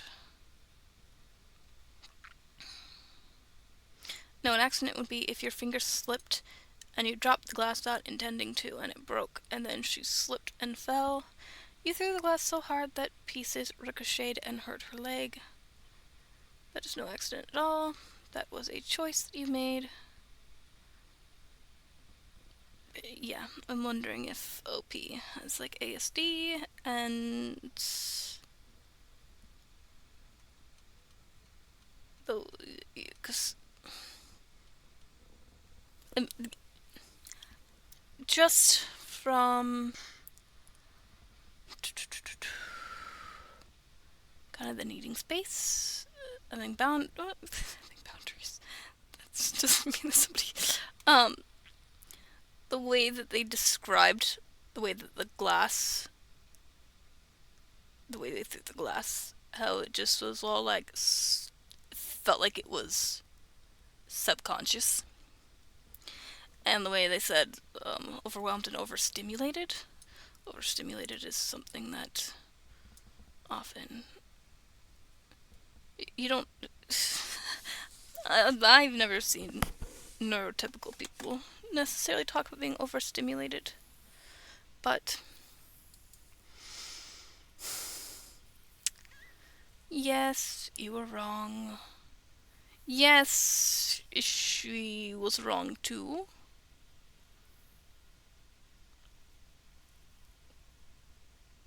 It does sound like it was just. I don't know. Get it's so easy for people to just be like, criminalize people when they do something wrong. And yes, it was pretty bad what he did.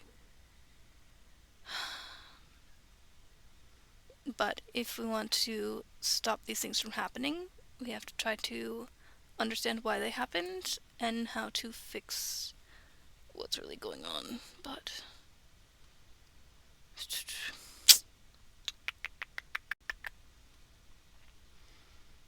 why does my cat jump on my shoulder? I don't know.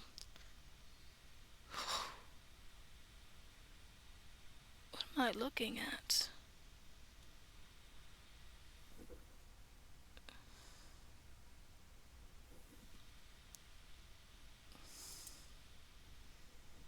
What even happened?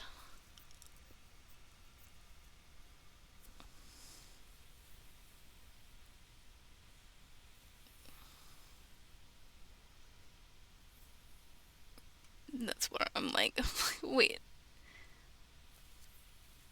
How did... Okay.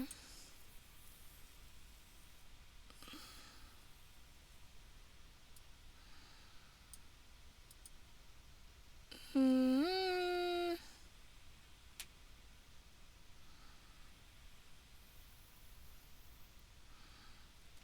can't tell if that was self-imposed or not. And it doesn't really... Okay.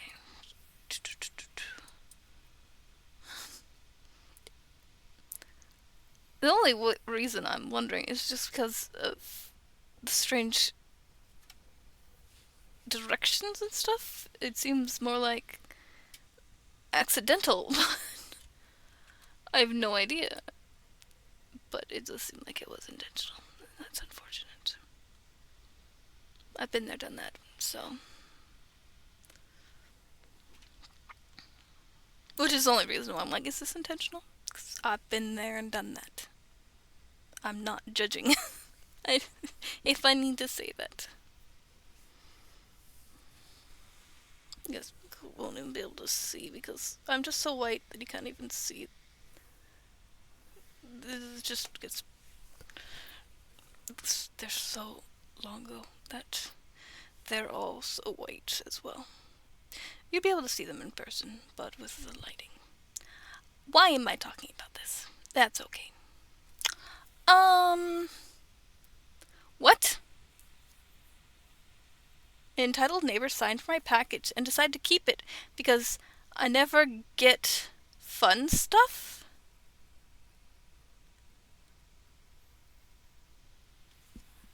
What about fun stuff?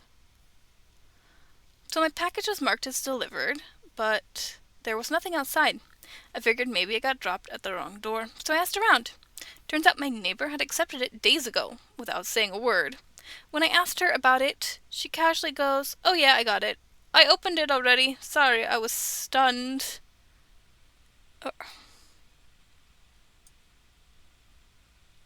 They didn't end their quotation marks. How dare they? "Oh yeah, I got it. Oh yeah, I got it. I opened it already. Sorry." I was stunned. I told her that was addressed to me, and she shrugged and said, "Well, I thought it was a gift or something. You never really get fun stuff delivered, so I figured maybe it was from me to me." What? Like, what? As if my lack of Amazon hauls justifies stealing mine? She acted like I was overreacting for wanting it back and had the nerve to say I should have been more specific on my labels next time. I honestly still can't believe the level of audacity. Sounds like a nightmare. Stealing mail is a federal offense.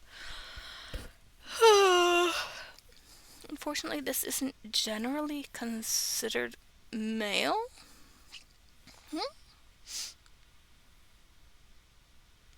So confused as to who's who in the zoo. Need a P.O. box here. Time to find an online retailer and order some spiders in bulk.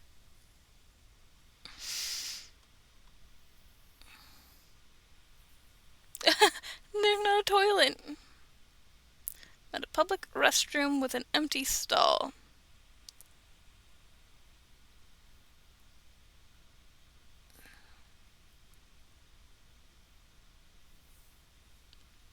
Is it...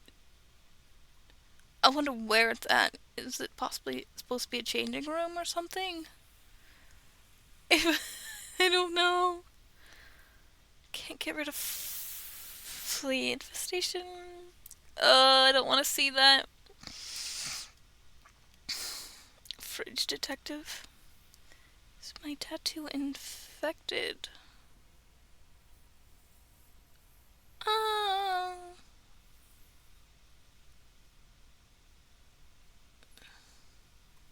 I don't think so. I mean, there's a little bit of like red. I don't know how long ago did they get it. I think it's probably not. It's probably just still healing. Recently, a few of my friends seem to be healing perfectly fine. Mine looks infected. I don't know. Oh yes, go to a doctor. Okay. Oh, okay, then yeah, I guess it is infected.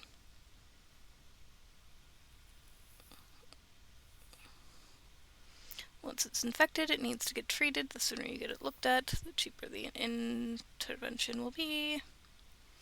Early treatment is just antibiotics, but if you get cellulitis or sepsis, that's a massive hospital stay.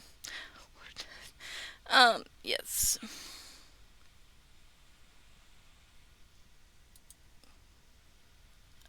Okay. Oh no. How do I explain to my son that my husband and I are okay with him being gay when we don't know for sure if he's accepted himself? How old is their son?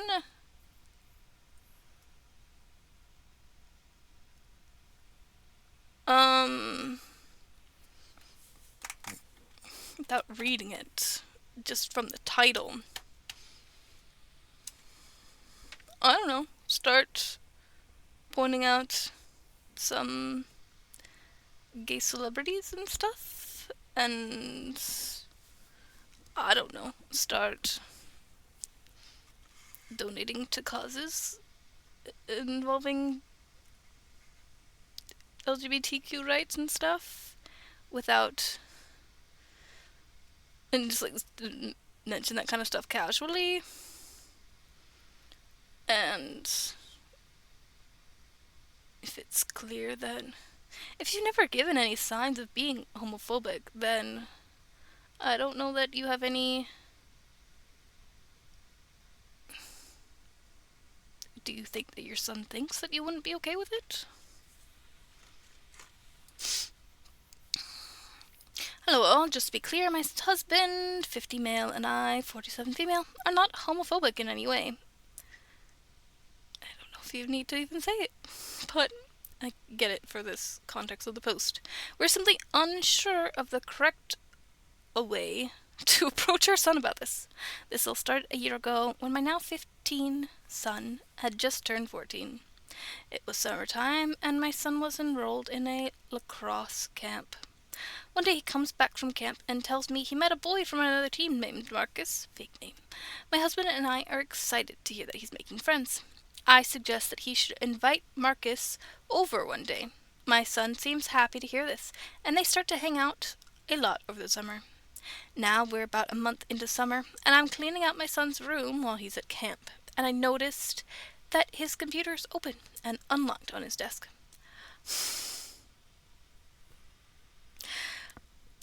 I try my best not to be a snoopy mother, but since it's just sitting there, I thought I might just take a look. Make sure he's being safe. We just recently given him some social apps, such as Pinterest, Instagram, and Snapchat.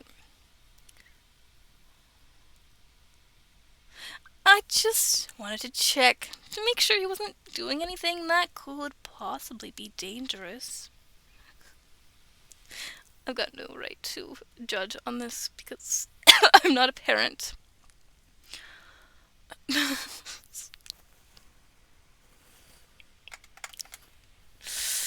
This feels a little bit iffy, but the first thing I see when I open up Safari is 3 tabs. One is to an article, yeah, it's kind of helicopter parenty, but at the same time, I'm like, would I end up doing the same?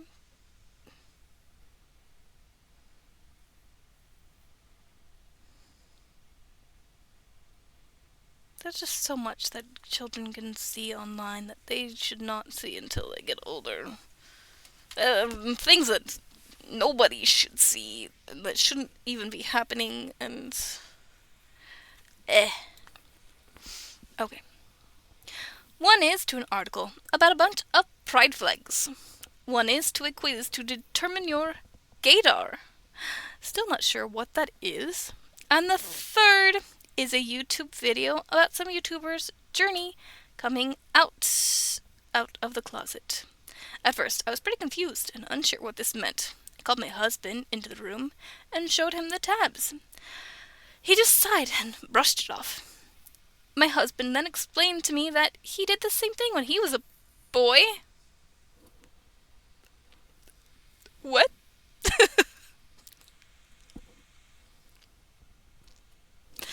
He did, really? I don't know. I don't know if that's common for guys to do.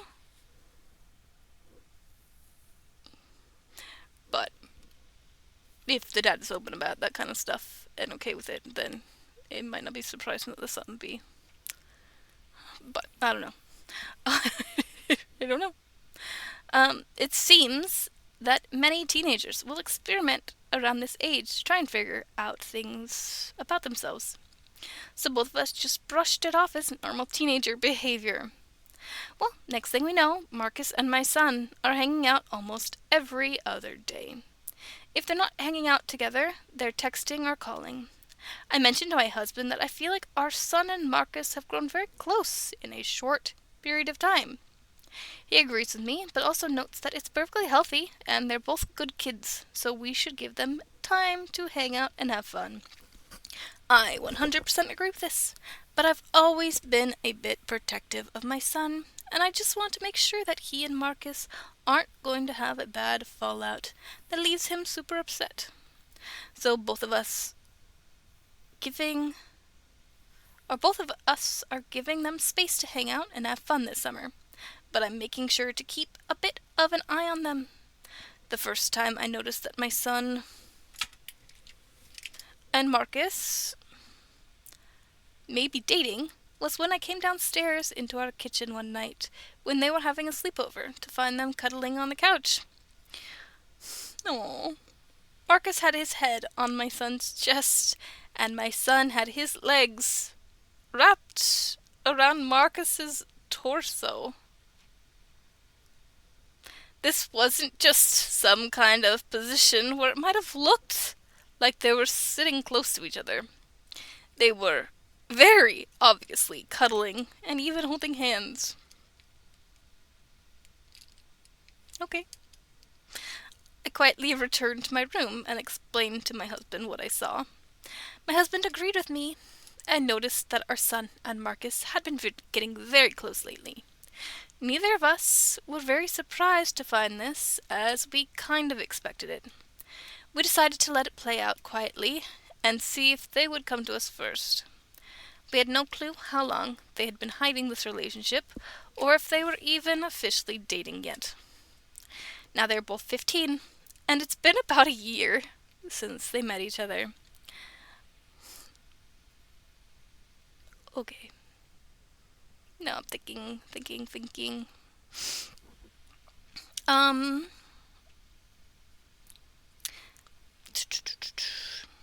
a year since they met each other. They still haven't come to us to talk, and I don't know Marcus's parents' stance on this topic, so I don't want to bring it up to them and potentially cause Marcus any trouble at home. Now my husband and I are pretty sure they're dating, as we've seen them cuddling multiple times, and even caught them kissing once. Yeah, when they thought they weren't being watched. Okay, so you do know that it is. There's something in the original that was like, sound like maybe they weren't sure if they were dating, or if their son was into guys.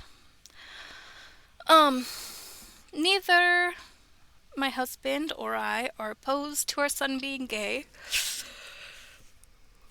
or to our son having a boyfriend/girlfriend, but I'd really like him to come to us and tell us first. Even if I have to go to them and talk privately with Marcus and my son, I'd rather do it sooner than later and have this conversation with them so they can understand we accept and love them. I also feel like we're introducing, that's not the word that they meant, intruding on their privacy, and they would have more freedom and privacy if they could tell us. Any advice would help. Thank you. Hey, buddy. We know you may be doing... Go. I'm thinking them going. Hey, buddy. We know you may be going through some difficult times and realizations. We just want you to know that you're perfect to us and we love you unconditionally.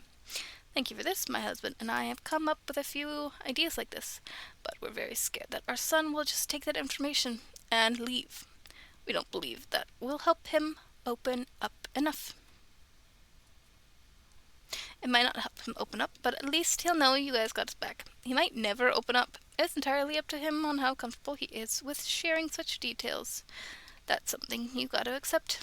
But at least you'll know that it's not because he's scared of your reaction or something like that.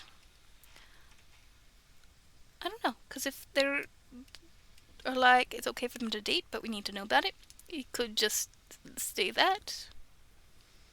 We're fine with you dating, but we want to know if you are dating somebody. I don't know. But, I don't know. Maybe that's not the right approach. As a kid who didn't get talked to like this, a simple, hey bud, remember that we love you a lot, and we will never hesitate to hear how you feel, nor will we judge you for it. We love you so much, and we would love to see you blossom. I'm sorry to hear that. We love our son to pieces, and want to make sure he feels safe. At this point, he might assume that they know, and that he doesn't have to say anything.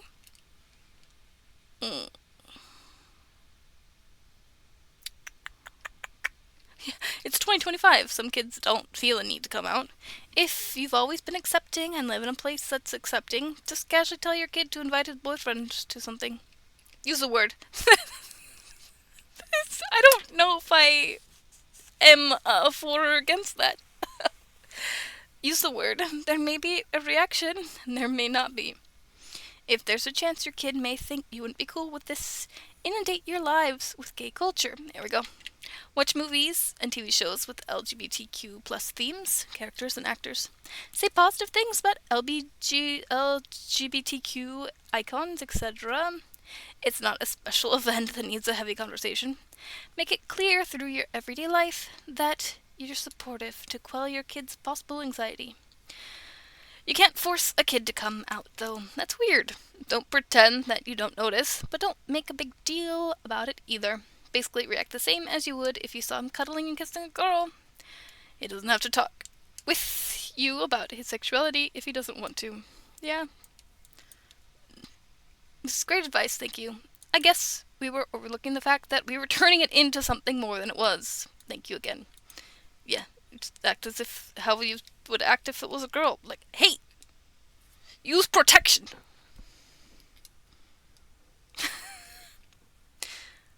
Because I don't know if they're too young. I don't know. You don't know how young is too young.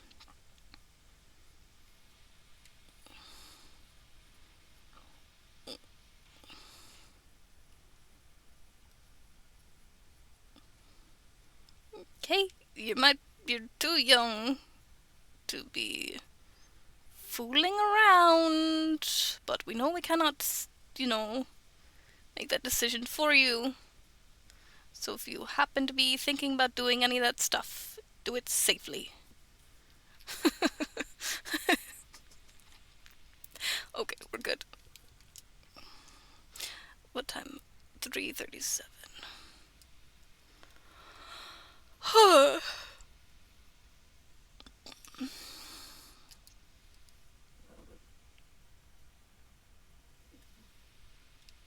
Explain the joke. What does the lemon do? So often I see this and I'm like, I have a feeling they're just trolling and it does nothing.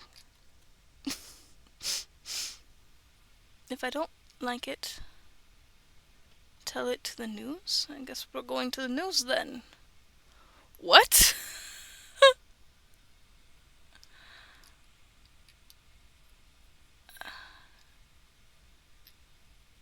Oh my gosh, what is going on? Malicious compliance. What is that even? Entitled people. If I don't like it, tell it to the news. Video evidence. I don't know about watching video evidence. I guess we're going to the news then. Video evidence. My mother was a truly inspiring woman. Her favorite phrase was, "Why I say bleed when you can say hemorrhage." Because she never did anything halfway when she knew she could go all the way. We couldn't even ask for help with homework because you'd be up till 3 a.m. on a school night adding one more thing. Then you'd go to school with the magnum opus while everyone around you phoned it in and still got an A. She would rarely get angry, but if you activated her righteous indignation, the repercussions would be legendary. This person is very high vocabulary. Okay, not super high, but it's still. There was one such story of malicious compliance that she always loved to tell, and I just found the receipts, so I wanted to share it with everyone. It all started one day when I found a dagger in my brother's room. It was an ornate, sort of fantasy-style dagger, not something you would find just anywhere, and it was very sharp. We were not old enough to have something like that at the time. He was only 11. Immediately, my mother walked up behind me and caught me red-handed. So I did what any self-respecting little brother would do, and threw him under the bus.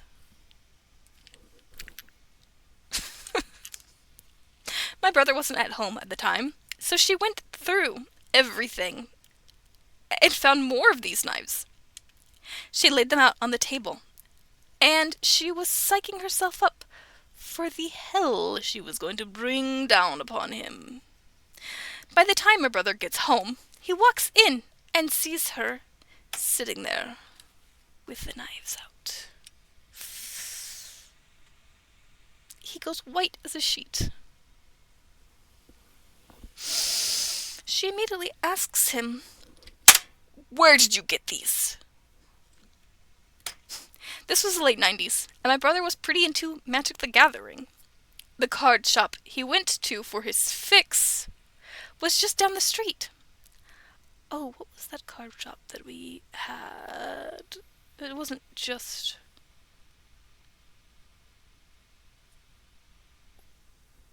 I'm trying to think of that old card shop that used to be in the mall around here.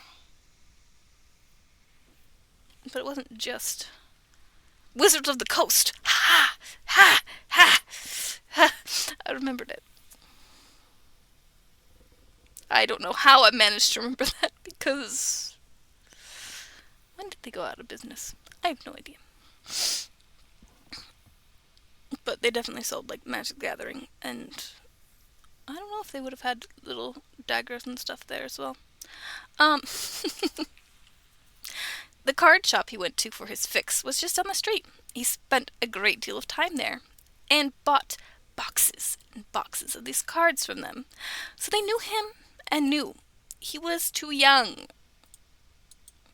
They had sold it to him, knowing full well that he was underage. No questions asked. My mother's jaw dropped. And moments later, we were pulling up to the place. She drags my brother into the store and puts the knives down in front of the woman who owns the place. She tells her that they had sold it to him. Yeah, so what? He's not 18. He shouldn't have access to these. You need to tell your employees to check IDs before they sell weapons to minors. She was willing to give her the benefit of the doubt before she snapped back with, "It's a joke. It's humor. Don't you get it?" So the problem is you. I am his mother, and I don't think it is funny. If you won't follow the law, at the very least, I don't see the humor. What is a joke? They're still dangerous weapons.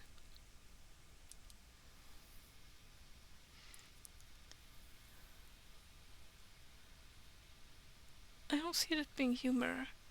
I could see it being more like collectibles and not meant to be used as weapons. But if they're actually sharp, I don't know. What? What? I guess I just don't get them saying that is humor.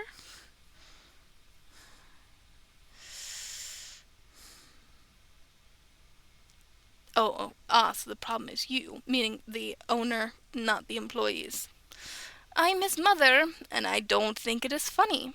If you won't follow the law, at the very least, I need you to stop selling weapons to my son. I'll do whatever I want. If you don't like it, tell the news. What? Who says it? Well, surely this woman doesn't know who she's talking to, or the lengths that my mom was willing to go for her kids. I don't know why on earth that would be the phrase you'd use. Now you are just asking for it. Mom gives her one last chance before the hammer drops. So you are saying that even without my permission, having asked you not to personally, and knowing it is illegal, you would still sell a knife to him.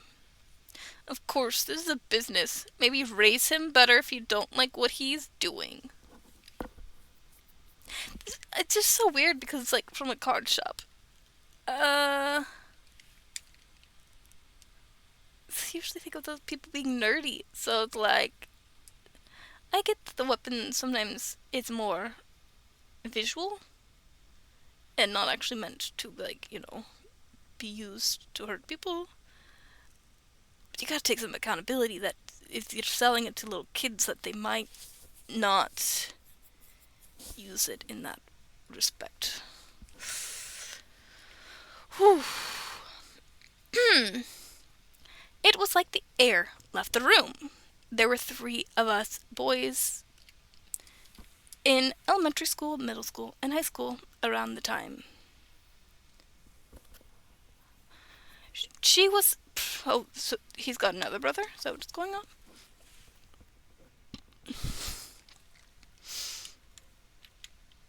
She was president of all 3 PTAs for 3 different schools, miles apart from each other. She was practically momming as a sport and crushing it by every conceivable standard.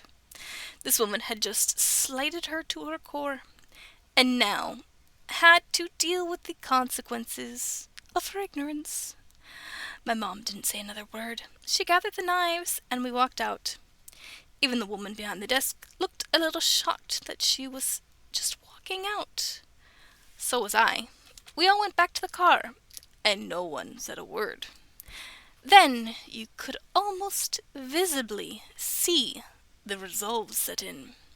And she says, "I guess we are going to the news then." I don't remember her saying another word the rest of the night. The next day I woke up, and she had papers all around her that she had downloaded and printed off and highlighted. She was on the phone explaining the story to a news station who'd just opened, and responding to emails she'd sent overnight. I don't think she'd slept. She had been up researching the laws and building her case. The first reporters she talked to didn't seem to see what she saw in the story, and told her they wouldn't pick it up. Every time she was told no, she would ask for references to someone who would do something like this. It took weeks of phone tag. She called the next reporter, then another, leaving messages and following up. Finally, she found an investigative reporter who would work with her. They decided that the best course of action was to put a hidden camera on my brother, to send him undercover, to buy something larger. And the brother is going along with this?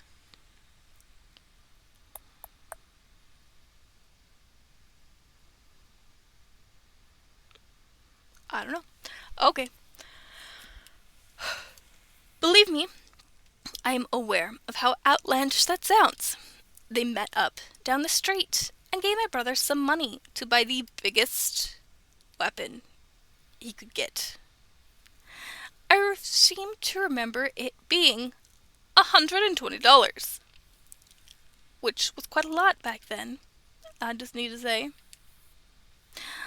Wired him up with a microphone and a spy camera they'd bought at Radio Shack. And he went in and he bought a legit full sword from the place. They jokingly told him not to kill anyone with it as he was walking out, and never asked to see an ID.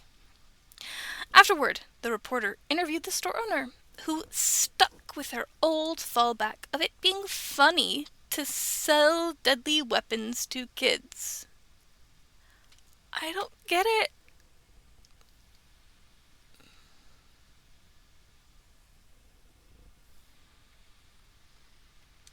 Then they interviewed my mom outside the shop, and the two of them argued on camera. Maybe because they had already caught her on a hidden camera, she felt the need to double down. She had to think people would side with her for some reason. She was irate. My mom just kept feeding her the rope.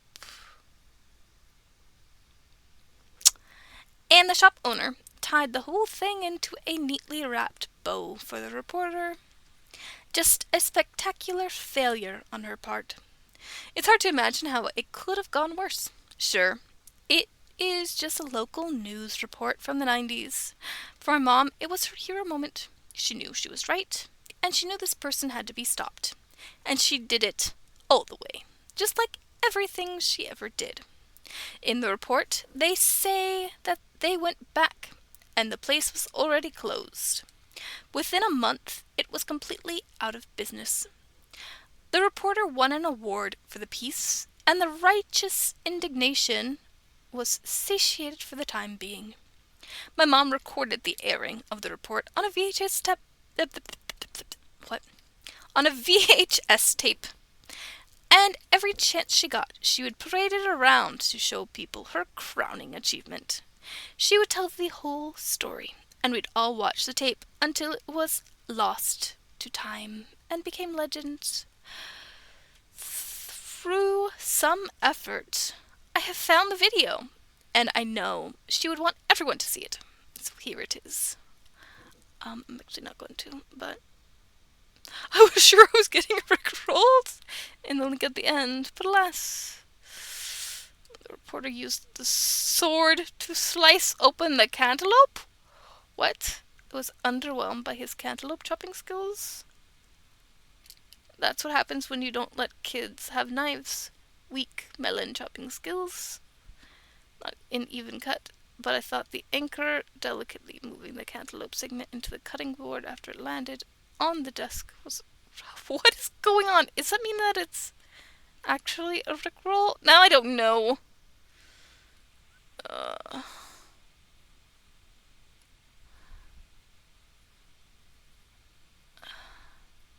An actual story on my malicious compliance sub? The end of days must be upon us.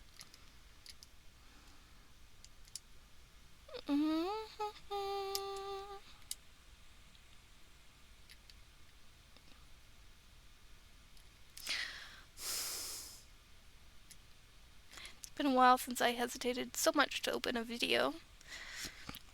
It obviously wasn't the original Rickroll link, but that doesn't mean it wasn't uploaded to a new link.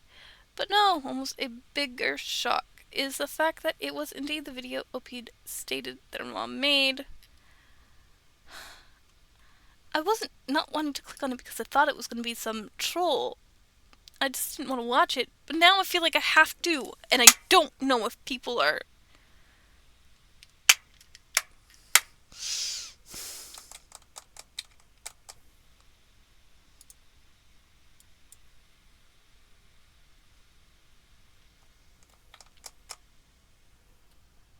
What the heck was that?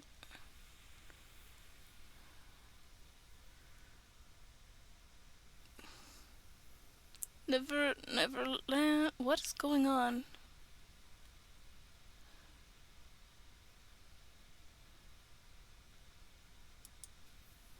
Malicious compliance at its finest. It's a powerful weapon in the hands of children right here in Alston. And other weapons to kids, or at least it was until our team showed up. Good evening, everyone. I'm Terry Chappelle. And I'm Neil Spells. A young boy was able to buy this sword and other weapons at an Austin store. Remy Barron brings you this exclusive IP report.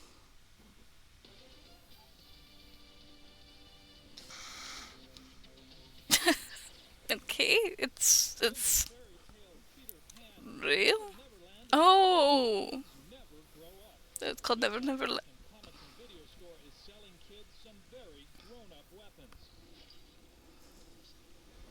Oh, jeez. That's right. Equipped with a KI hidden camera, this 11-year-old boy was able to buy a 2-foot-long sword. No questions asked. Friendly warning from the clerk. I went inside to talk to the clerk who sold the sword. The owners had just left the building.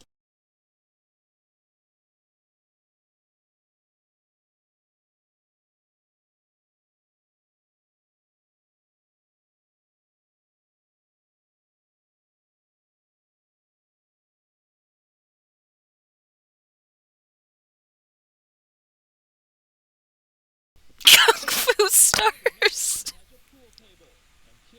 That's not... Whatever.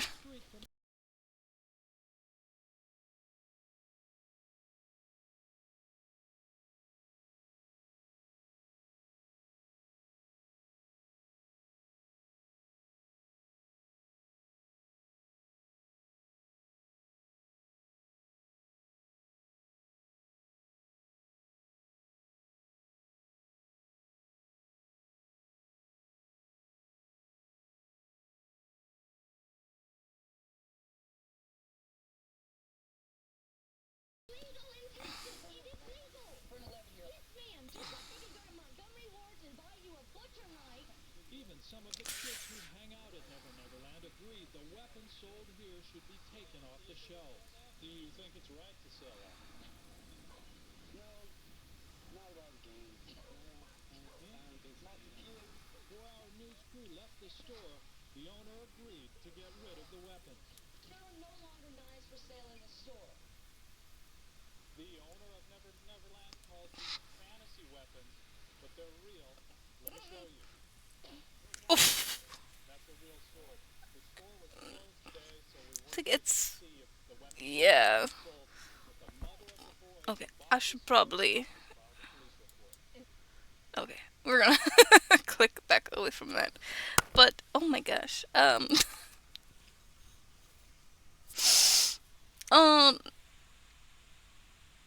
it's one thing if it's, like, dull and you can't actually hurt anyone with it. Cause, like, my brother had, like, a cool sword, but it was heavy. It was, like, made of metal, but it wasn't sharp. Although I think he was still, like, 17 or 18 before he got it, so... 11? No. Keep seeing this cookie cutter. I accidentally clicked on it, and now I keep seeing it.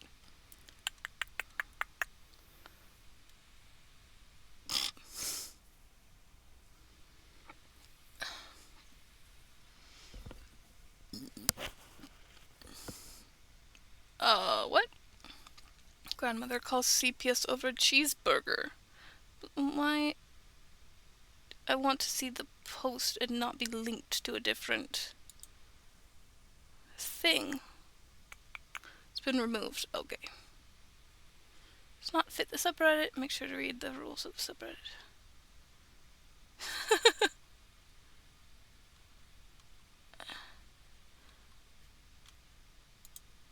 It's gonna...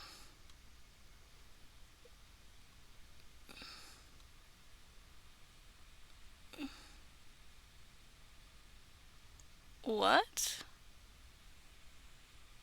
Some screenshots from my workplace autism awareness online course. Autism is the inability to single out people as special, separate, unique entities. Different from bits of furniture. Different from a family dog. What? What? What? Thanks? What? Wait, what's the second one say? No, I want to see the second.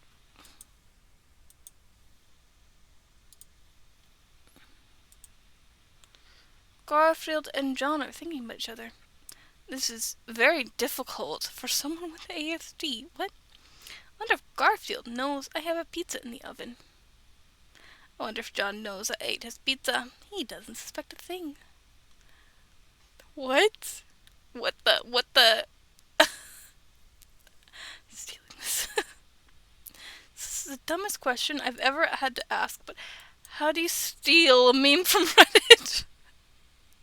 I can't figure out how to save the pic. Oh no! I mean, save image. A lot of times you can just click on it to enlarge it. And if you're on your phone, there'll be ways to like download it from there. I've done it.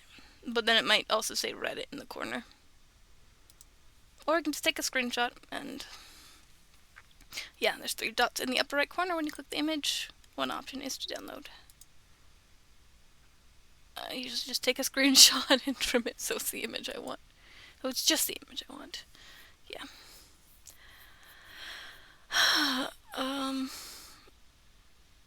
If your meme's been stolen, you may be entitled to compensation. I would absolutely reach out to HR. This is bonkers.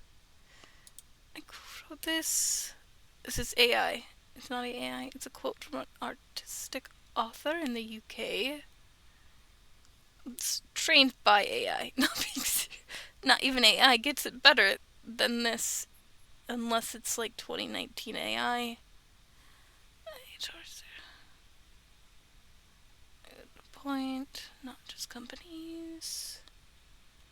It's just what? They can't single out people as special, separate, unique entities, different from bits of furniture, different from family dog. That's not. Okay. Roommate said, if you're so tired of cleaning up after us, just leave our stuff where you found it. Petty revenge. What do we got? Roommate said, if you're so tired of cleaning up after us, just leave our stuff where you found it. I'm 35, female now, but in college I rented a small house with 3 dudes. All of us in our early 20s. One woman with 3 men? Is that what's going on here?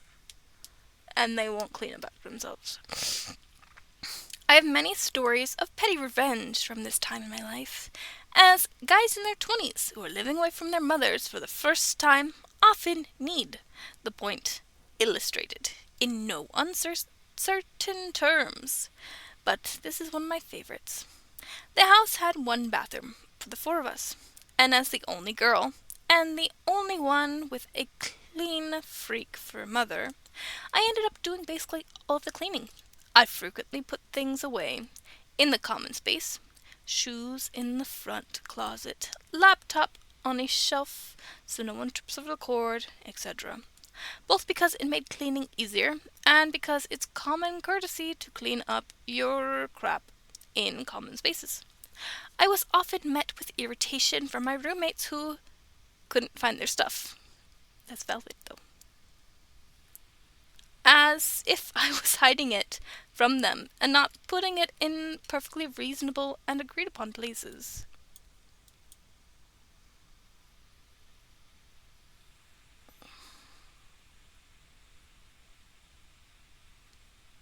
Yeah, if you leave it out in the common place and it gets moved, that's on you. If you go into their room and start moving things and they can't find it, that's a different story. But also, I hate when people move my things because I know where things are if I put it there. And then look for it and it's not where I put it. And I'm like, am I misremembering? No, I'm pretty sure that's where it was. And then I have to rack through my brain like, where else did I use it? Did I use it since then? Okay.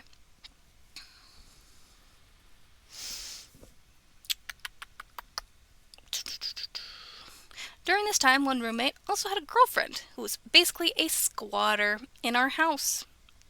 I did my best to be friendly and welcoming, including driving her places when I had time and helping her find a job. Both mistakes in hindsight, but that's another story. She technically had a place to live elsewhere, but all of her stuff somehow ended up in our house, including our one tiny bathroom. 5 people then, sharing one bathroom, which she showered in twice a day, despite contributing nothing to rent or utilities. The number of products lining our shower easily tripled when she appeared, which made cleaning the bathroom a nightmare. I asked that she corral her bathroom stuff and keep it in his room so the shower could be cleaned without knocking 27 conditioner bottles over. But that was asking too much. The final verdict from my roommates was that I should just leave our stuff where you found it. So I did. When I cleaned the shower, I sprayed down all of her bathroom products with scrubbing bubbles rather than move it. It melted her expensive shampoo bar pretty quickly and made all of her bottled products slippery.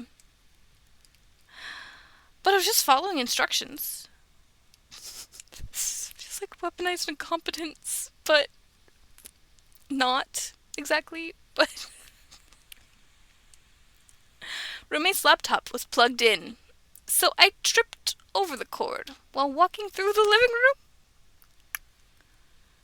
You said just leave it, so I did, even though tripping over it unplugged it, and now it's dead when you need to use it.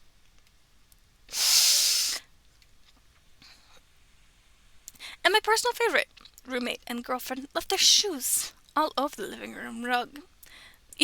Closest is literally 3 feet away.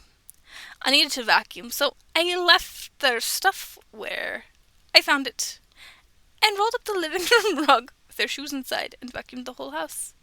They came out halfway through and asked where I put their shoes because they were leaving. I didn't put them anywhere. I left them where I found them. They kept looking confused until about 30 minutes later when I unrolled the rug to replace it, revealing their shoes.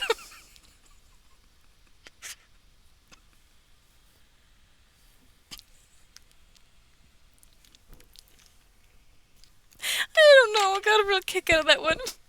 They called me an a-hole, but after the shoe incident, suddenly her bathroom products were put away. Shoes ended up in the closet, and the laptop was plugged in somewhere out of the way.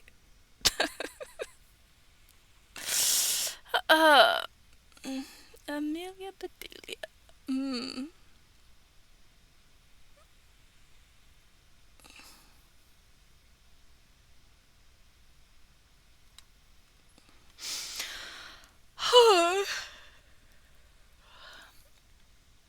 Bullet mistakes in hindsight.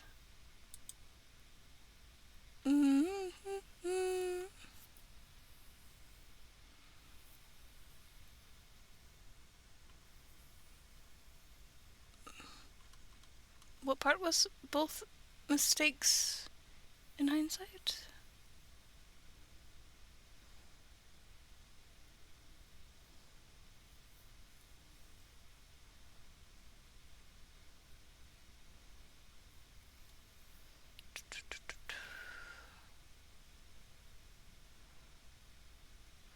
Oh, driving her places when I had time and helping her find a job. Okay.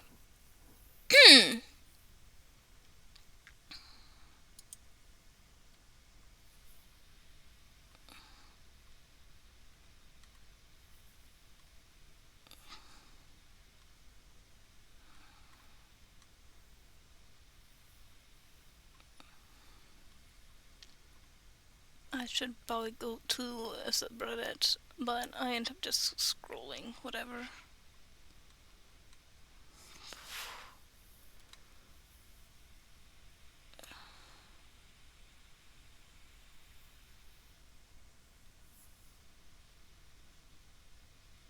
Oh, that thing?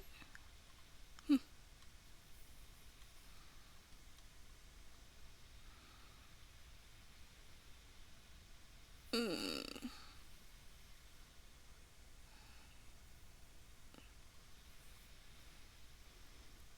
Mm. Am I the idiot for running out of patience? I don't know what does that. Eh. I don't work here, lady. No, give me your manager. And dates left mid a movie.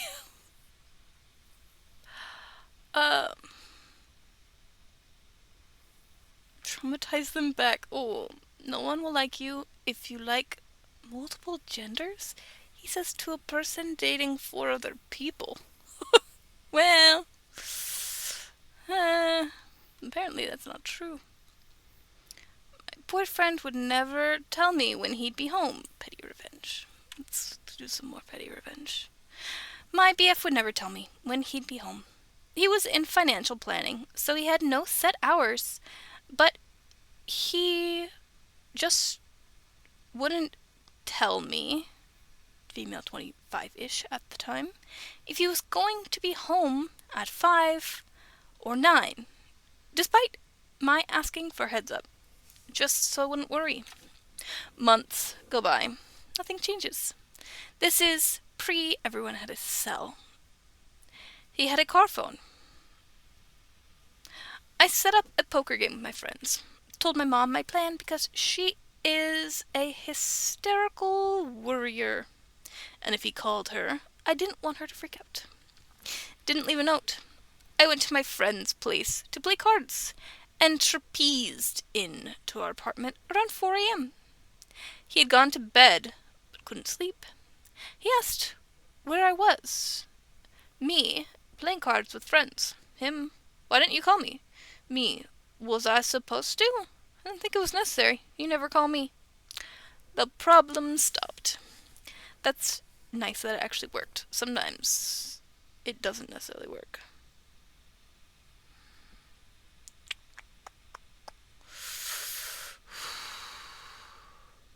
My mom's dead.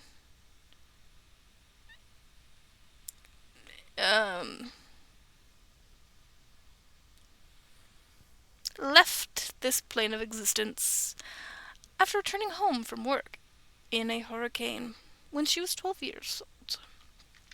Years later, shortly after she and my dad got married, my dad went to a friend's place to return something he'd borrowed. Got distracted talking to his friend in his garage, and a half-hour trip turned into several hours. When he got home, Mom was in hysterics, sobbing her eyes out and asking where he was. She'd been calling, but because Dad and his friend had been outside, they hadn't heard the phone ring. He told her, saying, I was always going to come home, and she snapped, my dad never came home. Dad told me that moment he felt the guiltiest he'd ever felt in his life. He always called when he was going to be late after that. Yeah.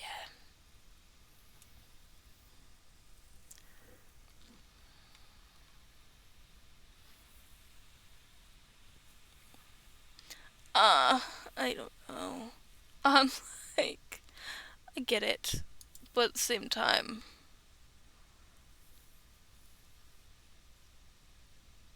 I struggle to communicate that kind of stuff because I'm just so independent. And it's probably good that I'm not in a relationship. So, nobody to report to.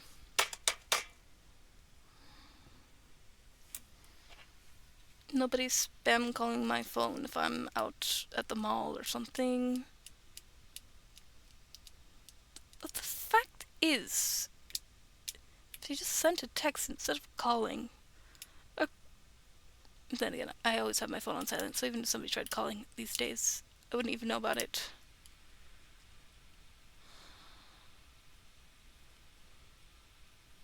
What?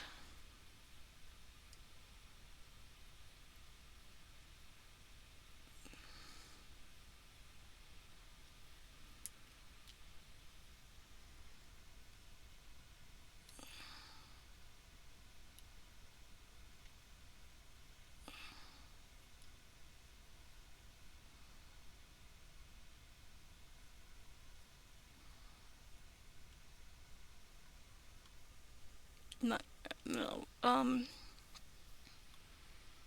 To take money I won from my slot machine in an open house? What?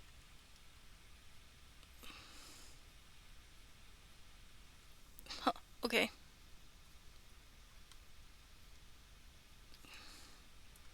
I don't know who they are. Am I the bad apple? Some of the things that people like, oh, I don't want to use the bad language, so we're gonna use all these other ones. It just kind of makes me laugh. A whale egg compared to a chicken egg. Nature is wise.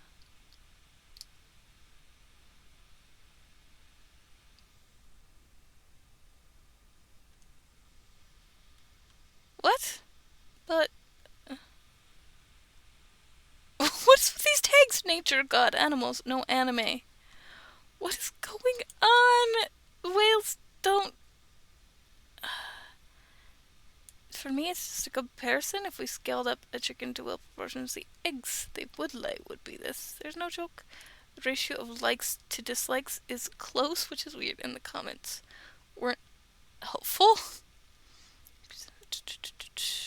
Whales don't lay eggs. Yeah, whales have ovaries and eggs, but they're about the size of human eggs. The small one is the whale egg. That's the real answer. Shame no one is noticing.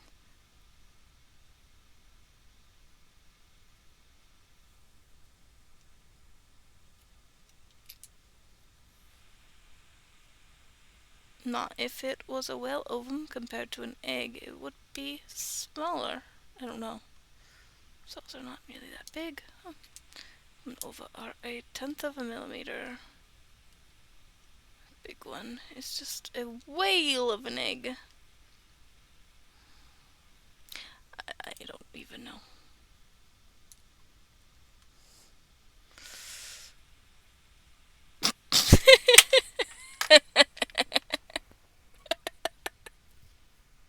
Would I be the a-hole if I put on headphones in the car while traveling with my in-laws because I don't want to listen to them anymore?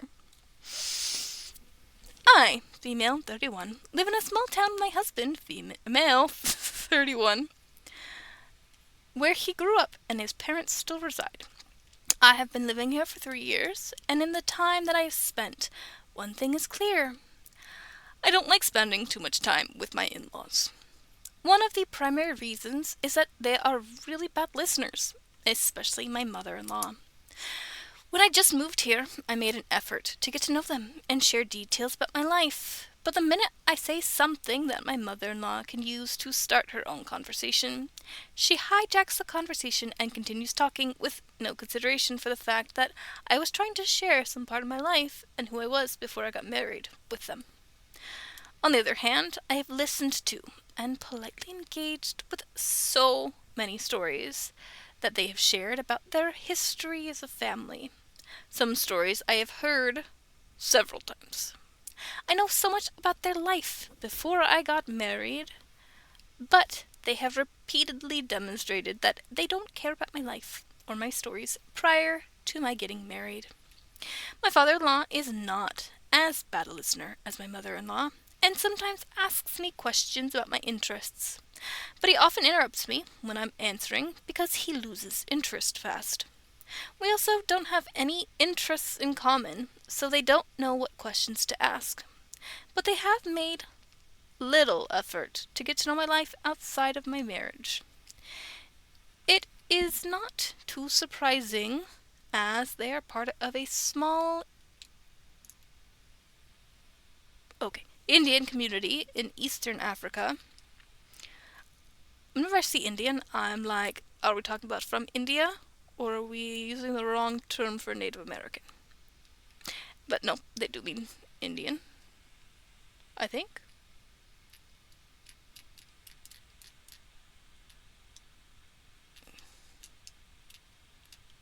It's interesting to be an Indian community in Eastern Africa. I don't know. I don't know much about Africa. Where it's not too surprising, as they are part of a small Indian community in Eastern Africa, where the wife's life becomes about the husband's family. However, I do not accept it, and prefer to not be around them for prolonged periods of time. As a result, I'm often forced into the position of a reluctant listener, because the resentment has built up over the years, and a lot of the time, I spend time out of obligation. Especially my mother-in-law. I really don't like spending time with her alone.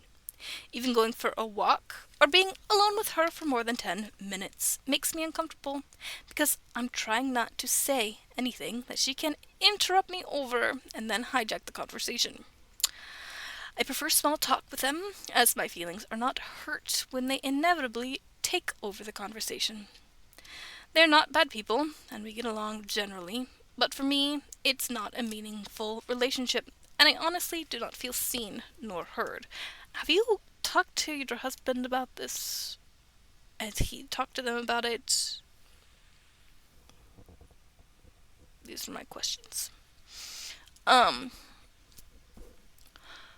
Most of the time it is manageable. I go eat lunch at their house once a week, stop by at their shop during the day to say hi and exchange pleasantries.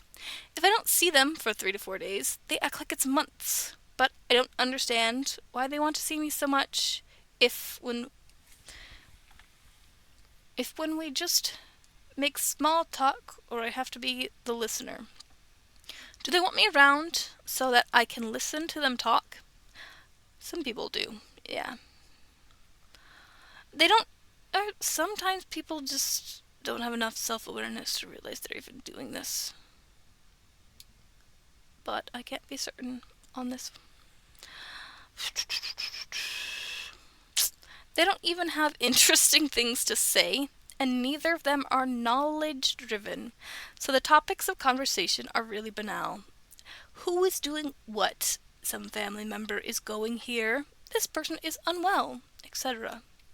On the other hand, both my parents are extremely intelligent, and I have really engaging conversations with them. Oh, maybe this is the thing. Why they always change the topic, because she starts saying things that they just can't follow and don't know what she's talking about.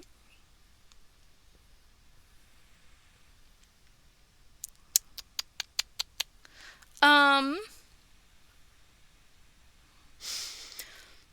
on the other hand, both my parents are extremely intelligent, and I have really engaging conversations with them where they care for what I have to say. So, to be treated like this by my husband's parents repeatedly is really demeaning and demoralizing. My challenge now is because my sister in law is visiting. Is his sister in law? And we are spending more time as a family, as I'm quite fond of her. Yes. And we get along well. I was in the car with my sister in law, mother in law, and father in law for 3 hours yesterday, and was so overwhelmed by all of them telling me one story about their life after another that I just shut down and went to sleep. I'm feeling extremely resentful because my mother in law listens to my sister in law speak and only adds to her stories, but constantly hijacks mine. Have you tried communicating this? That does sound very frustrating, but it might be a cultural difference, and that they expect you to just keep talking. I don't know. People have different communication styles, and it can get very difficult to communicate with people who have different communication style. And I don't know if there's anything more malicious going on here or not, though. But we are planning to travel again next weekend, and the journey is even longer. I don't want to listen to any stories at this point because of my built-up resentment. So would I be the a-hole if I put my headphones on while they inevitably tell me a story on the way that I have probably heard before to make a point? If you're trying to make a point, I don't know. Did they say that they had ever communicated that, hey, you're talking over me, please don't do that? It was 18 minutes ago.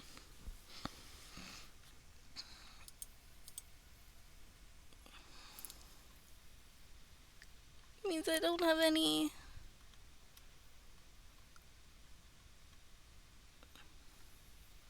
Yes, you would be the a-hole, but only if you haven't brought up mother-in-law's habit of interrupting you constantly before. Putting in headphones when someone is talking to you should not be your first form of pushback, because it is rude. Perhaps you have tried other methods, but you haven't listed any. If you haven't been honest with mother-in-law, it's time. You can even mention that you notice that she's able to listen when her daughter speaks, but she doesn't allow you to share your life and your personality with her. Tell her it makes you feel less like a family when she shows so little interest in you. Yeah. Yeah. A little bit. You would be a little bit if you haven't pushed back. Also, what's your husband in all this? Is he just letting them speak over you? Is he aware that this is going on. Anyways, I've streamed longer than I meant to, so we're just gonna call it a day at that. Like, I didn't go through that many stories today, but some of them were a bit longer, and I really got caught up on that cheese cracker story. I don't know. I still feel like that's a little bit of everyone sucks here. I still just want to be like, well, I still just want to reiterate what I said 50 times over, guys. But, yep, as always, thanks for watching, and take care of yourselves, and I will try to do the same.